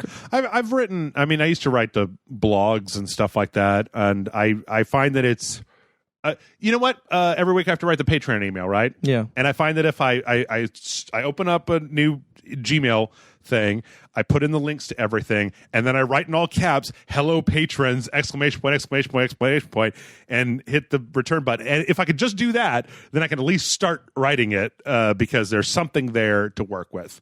It's like doing a sketch if you're trying to draw something. If you just do a sketch thing, at least you have something. It doesn't have to and what I would say is maybe say, I got 30 minutes. I'm going to write for 30 minutes, and then I'm just going to walk away and be done. And I'm going to come back and look at what you did, because I think that once you get moving, something you tend to keep moving, and then a lot of times it's hard just to get started. So give that a shot. Marcus says, "Hey Jeff and John, Yo, I recently watched the God of War making of documentary Raising Kratos, and I loved it. Question 1, did you see this documentary? What did you think about it? Question 2, name 1 to 2 video games you would like to see making of documentary about the game and explain why you choose those games. Keep the great work. The puppet intro with Sonic was hilarious, and I laughed hard. Hashtag Jeff's got to go fast, Marcus." Well, thank you. That Sonic mask really got some mileage out of that motherfucker. Did you see the... I have not watched it. I have not watched it either, so I can't comment on it. But what are some games that you would like to see a making of documentary about them? I always kind of have the same answer for this question. It's always like BioShock Infinite. I would love to see a full-on what the fuck happened with that. Metal Gear Solid 5, obviously. There was some, like, I'd like to see a making of, but more of behind the scenes, what the hell happened there. Aliens, Colonial Marines. I mean, pick any of the biggest, most contentious and weird games that have come out. Those are the ones that I think I would like to see. But I don't watch that kind of stuff very often. I mean, I do. Like, I watched the Halo one that they did a little while back. Mm-hmm. That one was actually pretty good. You like the Telltale stuff. Not Telltale. No, Telltale. Double Fine. Double Fine. That's it. I like those. Those are the Double Fine adventure stuff was fucking bomb. Okay. Literally any documentary that the 2-player production guys did, which is who did that. They've also done like for other games as well and for other companies. I really love No Clip. Yeah. The YouTube channel with Danny O'Dwyer. Okay. Used to be from Giant Bomb and GameSpot. Okay. No Clip is the name of the YouTube channel. I have heard of that before. You have. I've told you about it. But they do nothing but video game documentaries. And if you like documentaries, they are like the one to check out. Okay. Because they got a really good documentary on Fallout 76. They got a really good documentary about the making of Bethesda, of everything that they've done. Mm-hmm. They've got really good documentaries about the making of Doom, and like they get like really in depth with a lot of really good stuff. Cool. So they are definitely one that I would anything that they do, I watch. Like even their Rocket League and their indie ones that they did were pretty cool. Okay. But as far as, as far as actual games, like specific games that I want to know the behind the scenes of, mm-hmm. I'm trying to think of what just seems like it'd be. I'd like to know how the fuck RE7 got made. I'm still kind of boggled about what the hell, I didn't see that coming, I guess. Yeah. I kind of wouldn't mind like a really good behind the scenes of like the making of of Alan Wake or mm-hmm. One of those Remedy games. One of those Remedy games or something, a Suda 51 game, any one of them. Yeah. Any one of them. I don't fucking why not? Yeah. Or Swery even, any of those fucking weird. Hell, I want to see a documentary about Death Stranding, about the behind the scenes of Death Stranding after the game comes out. Sure. I'm somewhat hesitant though, because I'm sure that like I say like, oh, I'd love to see how the hell RE7 got made, and somebody will be like, oh, well, there already is an hour-long documentary. Here it is, and it's great. And I'd be like, no, it's all right. I'm curious, but I'm not that curious. Like, yeah. I kind of rather play Resident Evil 7 than know how it got made. I just don't really watch that stuff that often, so. I don't know. Yeah. Anything else? No, that's about it. Let's do some Discord questions. Chelly writes in and says, "Dear Jeff, if you could do one thing different with Rage Select, be it today, in the past, about the audience or a decision you made, what would it be?" That's from Chelly. And she also said, or they, whoever, I don't know. Also, did you see that new Dark Crystal Netflix trailer? Hope it doesn't sound like I'm only asking because you're a puppet. Yes, we talked about that a little bit last week. You saw it, right? I saw it. I thought it looked really good. I'm really excited to watch it. Yep. I didn't realize it was a prequel until I saw the trailer, and then like, oh shit, this is a prequel. It takes place before the movie. Oh my god. Yeah. Something I could do different with. If there's one thing you could change for Rage, like what would it be? More viewers. I don't know. I don't want to get too far into this, but like. I've talked to folks from time to time. I talk with my dad about politics from time to time, and this whole idea where it's like, YouTube is censoring conservatives. How do you know? Well, my hits went down 20% this month from last month. And I'm like, welcome to YouTube, man. My hits have been, I got 12,000 subscribers and barely 1,000 people watch every video that I put out. If I'm lucky, like, I don't know. I don't know. I mean, there's maybe some stuff early on that I wish I had a better camera. I'm trying to think what it is that I've done differently. Like at first I was thinking when I read this question, like, we were doing the puppet intros for a while, and then I stopped doing the puppet intros, and there was definitely a drop off from people, but not a huge drop off. Like the puppet intros are, people like them, but they don't necessarily, like, having a good puppet intro doesn't mean that people are going to watch a video as opposed to not watching a video. Yeah. Even putting a puppet in the I never put things in the thumbnails, but like when Matt took that selfie when I made him up like Knuckles, right? And I put him as him and I in the thumbnail for Sonic Racing Part 2, and it still didn't do as good as Sonic Racing Part 1. So in a lot of ways, I don't know. Maybe pay more attention to like what people say you have to do to get YouTube hits, but I'm not entirely sure because I don't understand the business that I'm in. I mean, that may sound bad, but like, and that was actually going to be my answer for you would be like to learn how YouTube works. Yeah. Well, there was a time, it was like a year and a half ago where for like a week I let some other guy run my Twitter. Right. And he was, instead of just doing what I do, he was adding a bunch of people and hashtagging a bunch of things. And yeah, our rate of video hits went up by like 20%, but I don't know what any of that, I just don't know how to do. I don't know if it's bad form. Do I just at every company whenever and try to get a retweet? I don't know how the internet works. I don't know how the internet works. I'm lucky that the people that watch Rage Select are so goddamn loyal. But yeah, the answer to your question is I don't know, because I don't know what would make things like, John, I just have no idea what makes people watch videos or not watch videos. Like if I spent a year trying to figure out why that one Spartacus video that Jason and I made was the most popular video on the entire website of Rage Select for years. Like it probably still is. It's probably the best performing video we ever did for some shitty indie game. And it's not like we put that video out ahead of time. Or how Amanda and I played Leisure Suit Larry. And if you type Leisure Suit Larry, Wet Dreams Don't Dry into YouTube, it's like ours is the first thing that comes up. And it's the same as every other video. Like it's not, I didn't do anything differently about that video. It's just that video somehow. So I don't know. Maybe, yes. The answer is what you said. Learn how the platform that I'm literally trying to make a living on works instead of just being like, I don't know, I'm old, I guess. Yeah, that's what I would change about Rage Select. That, and I mean, if I could just snap my fingers, I don't want to have to do any of that, but I still want to be getting 1 million hits per video. That's what I want to happen. I don't want to do any more work, but I want a shitload more people watching my videos. Yeah, of course. So. Kate Josie writes in and says, Dear everyone, Shang Tsung, right?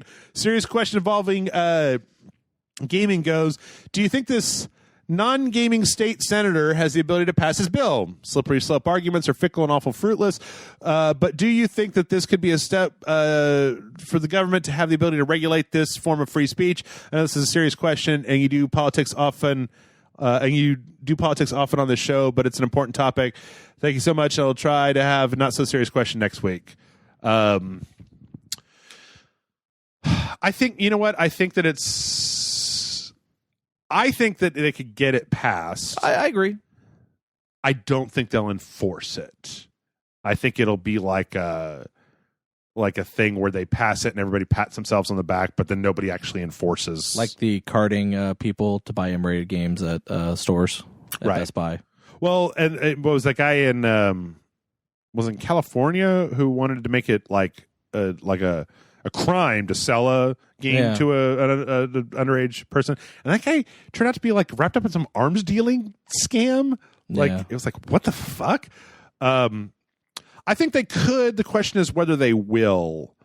whether they'll actually push it all the way through committee to legislation, actually vote on it, send it to I think it's a senator, right? Send it to the House for I think so. Another vote, and then if they do all that, does Trump sign off on it? Maybe.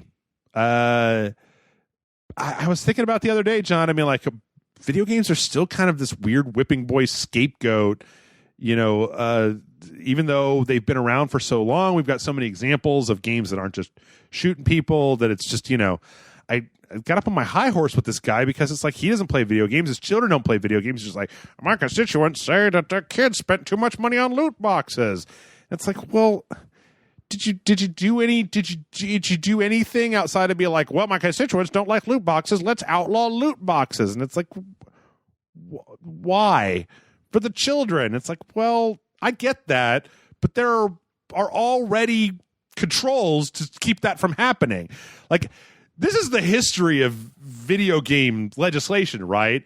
Is parents don't want to educate themselves or do anything to try to stop their children from doing stupid shit, right? And then when they do stupid shit, they're like, oh, we gotta protect our children. Quick, pass laws or shame the video game industry, or like wag your finger disapprovingly. And it's like, wag the finger at yourself, motherfucker. There's totally ways for you to stop doing this. Why does your child have a credit card number? Why are you not monitoring their purchases? Why don't you put a password on the store? Why don't you exercise any of the parental controls on anything, on a phone, on a console, on a PC? It has been like this for years, where shitty parents are not watching their children, and then their kid spends, unless your kids stole your credit card, you set up the ability for them to spend $3,000 on loot boxes and take your pick, right? Yeah. Like, they didn't just do that. It's not like a phone was just like, well, do you promise that your parents will pay us? Here's a bunch of loot boxes. Like, you put a credit card number into a thing, and you didn't bother to secure it. You didn't bother to do any of this stuff. So I get real tired of getting video games blamed for shit when it's not their we could make all video games so that they were for babies, and that there was never a loot box to be found, and they were all for babies. But this industry makes too much money for that. I don't know. It'd be like saying, well, if you don't want your kids exposed to violence, we could just make it so there are no R-rated movies anymore, right? It's like, if there were no R-rated movies, then there would be no violence for children to see, and then it wouldn't turn them all into psychotic mass killers, right? If every movie was PG and all the cars drove 30 miles an hour and had a 4-point harness in them and airbags on all 8 sides, like, we could make this world in ways that people don't get hurt or don't get fucked up. But I don't know. It makes me mad. It makes me mad because it's been going on for so long, John. Yeah, no, I'd say the possibility that this jackhole actually gets this shit passed, I don't know. I think it depends on how much press he gets from it. I also feel like if it attaches anything else to it, that may not be directly related to games, but like, oh, if I add this subsection of it that applies to, I don't know, dairy farms, right? These 12 other people will, or attach that legislation to the dairy farm bill that you're trying to pass. Yeah. It's any number of things. Yeah, I just don't see it being enforced, mostly because video games are big companies, and we don't fucking enforce shit on big companies. Anyway, let's see. I had everyone so shut up, says Dear Jeff and John. I have graduated from junior college, but there is a class I forgot to sign up for during my time. Now I'm taking a summer class. That class has me making either a PSA or a short film by myself in 6 weeks. It is something I've never done before, and I'm super intimidated. Any advice? We can roll out the old standard, John. Just make the thing. Just do it. Just try it. Do it. Yeah. Do it fast. Do it cheap, and see what you get, and then maybe do it again. Maybe do it a second time. But yeah, that's pretty much it. Don't okay? I'll give you the secret. Right? Is like, here's the thing. If you've got to make a PSA, right? Maybe consider going online and looking for like filters and make your PSA look like it's from the 80s, right?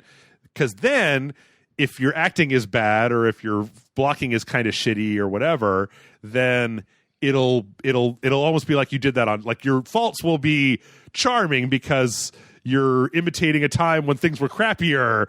Yeah.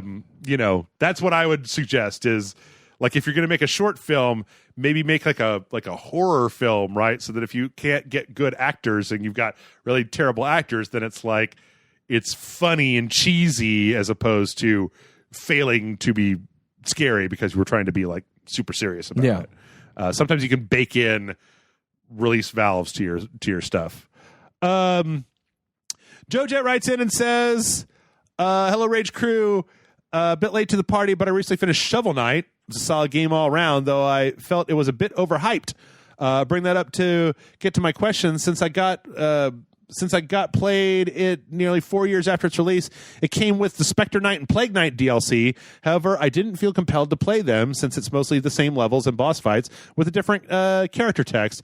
This happened to me with the game Shantae Half Genie Hero, and how you can go back and play the Risky Boots later. Maybe one day I might come back to it, but right now I got other games I'd like to check out. My question, how often do you replay a game with a different character that's not a custom character like Souls/Born games? So you go back to replay a game that has like a new game plus or a different character or things like that.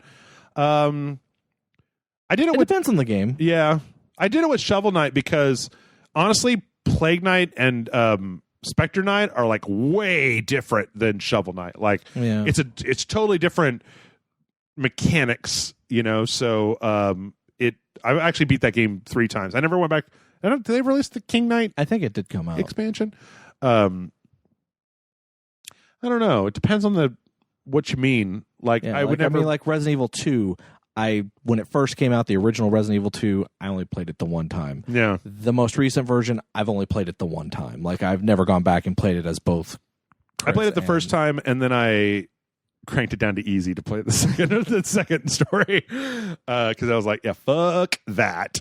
And that's not to say it's because it's a bad game. It's just that game causes a lot of anxiety for me.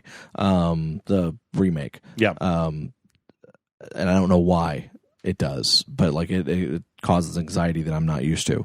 I mean, I've gone back and played some other games with other characters. I just can't think of off the top of my head who. I'm trying to think of games where you have significantly different characters to play back through the game, but excuse me. I did play Borderlands using each of the 4 characters. Wow. All the way through? Not all the way through, but I would get them up to, like, I think I played up to level 20 for each one, and then to decide which one I liked the most, or I played up to a certain point where I was like, I prefer this character, and then I went forward. Then sometimes I'd go back because, sometimes if you're playing with a group of friends or whatever, you want to be able to play as different characters. Sure. Sometimes. That's why I have a bunch of different Bloodborne characters for all the co-op that nobody ever asks me to do. Matt Frank, stop at the blood-starved beast. Mad. Also me. Also you. I don't think you ever got out of Yarnum. You never beat. Did you beat Gascoigne? You beat Gascoigne. Oh. I said, hey, do you want to help me with this? Because you were making fun of the fact that I hadn't beat Gascoigne yet, and then literally you just ran in and killed him. Like didn't allow me to do anything. You just literally ran in and killed him and went, and then said, "See you later," logged out of the game. And I was like, yeah, well, I don't fucking care anymore. There you go. I don't know. I don't think I do play games that often with other characters, just because there aren't that many. I mean, like, if it's just a different skin, that's what I thought was so brilliant about Shovel Knight, was that the different characters play so dramatically differently that it's a different experience. Like, it is the same levels, yes, but it's a different story and it's a different type of gameplay. So it does feel fresher, and it's really interesting as a testament to their game that that you can play it with different characters that don't all have the same mechanics. Yeah. But outside of that, I don't know that I really do. Yeah.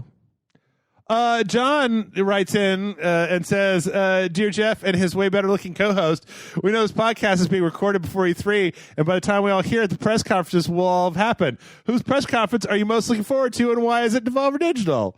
That's from John Sitton. Yeah, man, that guy's he's kind of on point. I'm totally looking forward to Devolver Digital. Yeah? Is that your answer to this question? Is Devolver Digital? I mean, why wouldn't it be Devolver Digital? That's true. The past 2 years have been amazing. That's pretty true. I would say honestly, Microsoft, there's such a question mark this year, and I really want to see what they do. Like, I can pretty much, we make some educated guesses about what's happening with Nintendo and Ubisoft. Half their shit's leaked, or we know about it. Yeah. EA has explicitly told us what they're showing us, and it's garbage. Like Square Enix, a little bit because of that Avengers game, but Square Enix's conferences are boring. Well, and it's also, if I'm not mistaken, the rumor is that Square Enix's Avengers game is going to be shown at the Microsoft press conference. Oh, well, then there you go. Like, apparently Microsoft press conference is going to be like the place jam-packed to be. with everything, because the other companies know that they're not going to watch like the Square Enix press conference because it's kind of been garbage for every year. But so they want to 3 hours long and boring as fuck. Oh my god.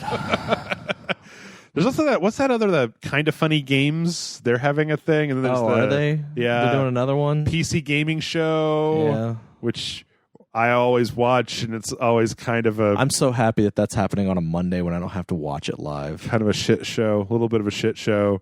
Microsoft, no, it's Microsoft. Yeah, definitely Microsoft.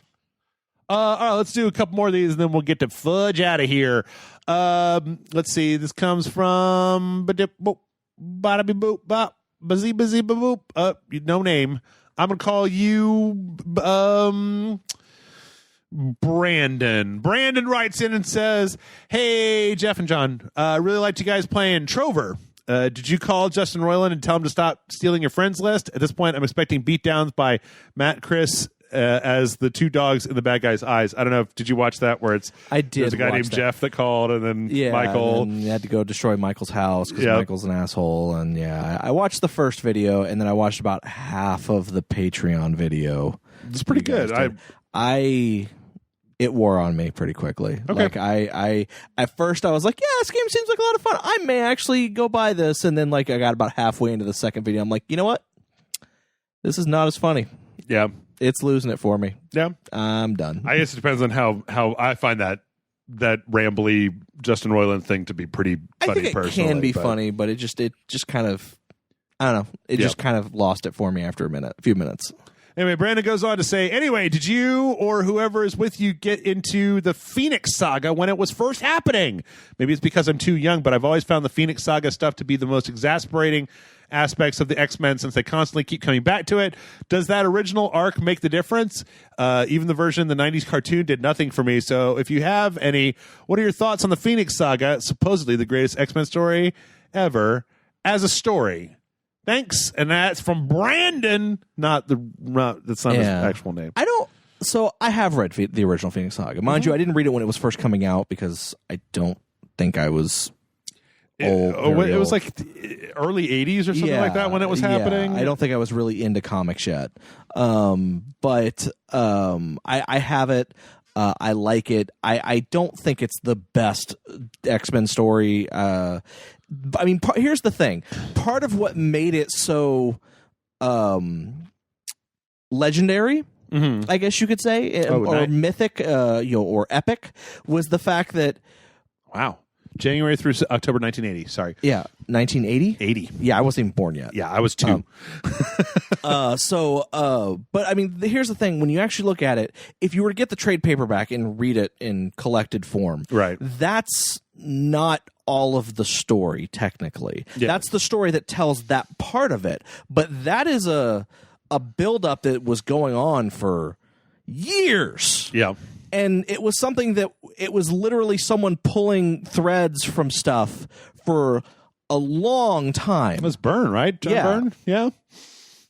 So it wasn't like it's the self-contained story. I mean, it is a self-contained story. Right. But it's a self-contained story that's building off of years worth of build-up.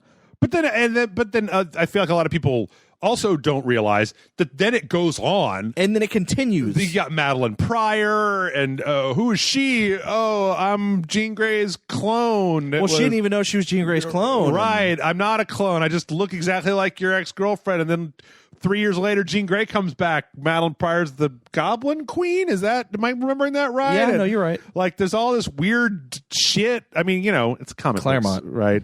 Claremont and Byrne. Yeah.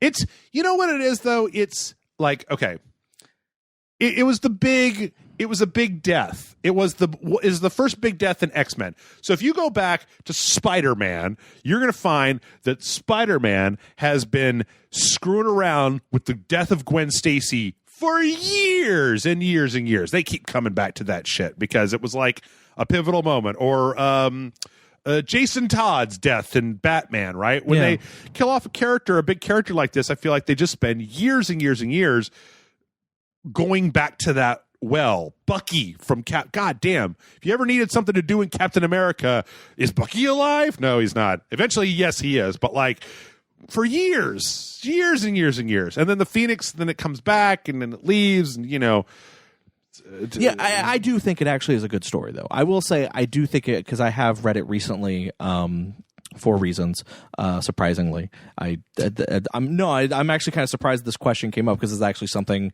that is like relevant to your interest. Relevant to something I'm working on. Okay. But I do think it is a good story. Yeah. But it's kind of one of those things of, I'm trying to think of the best way to word this. Because it's building off of so much story, it feels more epic than it actually is if you know that build up. Okay. But so I do think it is a good story. I don't think it's the best X-Men story. I would actually argue that maybe my favorite X-Men story is probably God Loves, Man Kills, which is... It's high up there on the list. It's pretty high up there, but and even then, I don't even think that one's the best one, and I can't really off the top of my head right at this moment in time think of this is the best one. I really liked, was it when Morrison took over? No, did he do? Yeah, Grant Morrison. Grant Morrison did the whole thing where mutants are the norm, right? And there's almost more mutants than regular people, and then Marvel went, maybe we should walk this back. Yeah, I don't know. It's a good story. It's just I think that it does get a little bit overblown as time goes on. I'd love to see them do more like Genosha stuff because they never really got into that in the movies, and I always thought that you get some interesting characters in there like Cameron Hodge and I really wish they would have done something other than the Dark Phoenix a second time in the movies, especially when it's directed and co-written by the guy who wrote the first X-Men 3 with the Dark Phoenix. Well, and also the payoff doesn't work because most of the characters that are in the movie were just introduced barely in the last movie. Right. And you don't have a really time to get attached to them. And it really feels like this should have been like 2 more movies in between Dark Phoenix, but it's just... they fucked up Apocalypse in Apocalypse because it's like the problem that I keep having with so many of these movies is that you have to build up to them. Like, you don't just have, like, if the third issue of X-Men was them fighting and defeating Apocalypse, it would be really anticlimactic. Apocalypse was in the comics for like years before they really started bringing him in, or that, you have somebody like the Shadow King that shows up and then goes away for 3 years, and then, oh fuck, the Shadow King's back, or Legion is back, or Mr. Sinister, is back in the mix. But the fact is, they just got to keep throwing out like, okay, well, here's the greatest hits of the X-Men. We're going to do Days of Future Past. We're going to do Apocalypse. Now we're going to do Dark Phoenix. I don't know. I wish they would branch out a little bit more and do a little bit more. But. Yeah. One last question this week comes in from Patty Howe, who says, "Hey, Jeff and John, I've got a sweet question for your felt behind." Okay, that's a puppet joke. What are some small purchases that you've made that have turned out to be life-changing? For me, it was a bathtub pillow. Nothing's better than doing a salt soak with a comfy pillow from old achy butt. And that's from Pat Ow. Small things that were life-changing. Yeah, small purchases that changed your whole life. What do you think? Gel insoles. New socks. Make new socks. You don't know? Yeah. Okay. I mean, maybe a backpack. Mm-hmm. So, this backpack that I currently got is pretty awesome. Yeah. I think it's small purchases. But yeah, I mean, even that I don't really feel like was a small purchase. Last year I did spend some money getting some new pillows for my bed, and I got them from this company where you can literally like open them up and take the stuff out of the middle of them to like to make them exactly what kind of pillow you want them. And I'm like, yes, infinitely customizable pillows. I don't know. I don't know the answer to that question. Yeah, I don't think I had anything that was like drastically changed my life in any way, shape, or form, or made anything useful. You know what? I went to an Austin water park a year and a half ago. Or I went to Schlitterbahn, which is in New Braunfels. Yeah. And I bought a pair of flip-flops. And I hadn't owned a pair of flip-flops in a long time. And man, I like having flip-flops. Yeah. So that's probably the last time that I did something that fell into that particular category. I bought a little coffee table, like not coffee table, but like a little like TV tray. Mm-hmm. I don't know. I use that for recording. Okay. For when I have to record at my house and I'll have a table in front of me. Okay. All right, with that, we'll wrap it up. Yeah. Mail@rageselect.com is the email address. Send in your questions to mail@rageselect.com, and we will read them, and we will answer them. We will not just read them, but we will always attempt to answer them as well.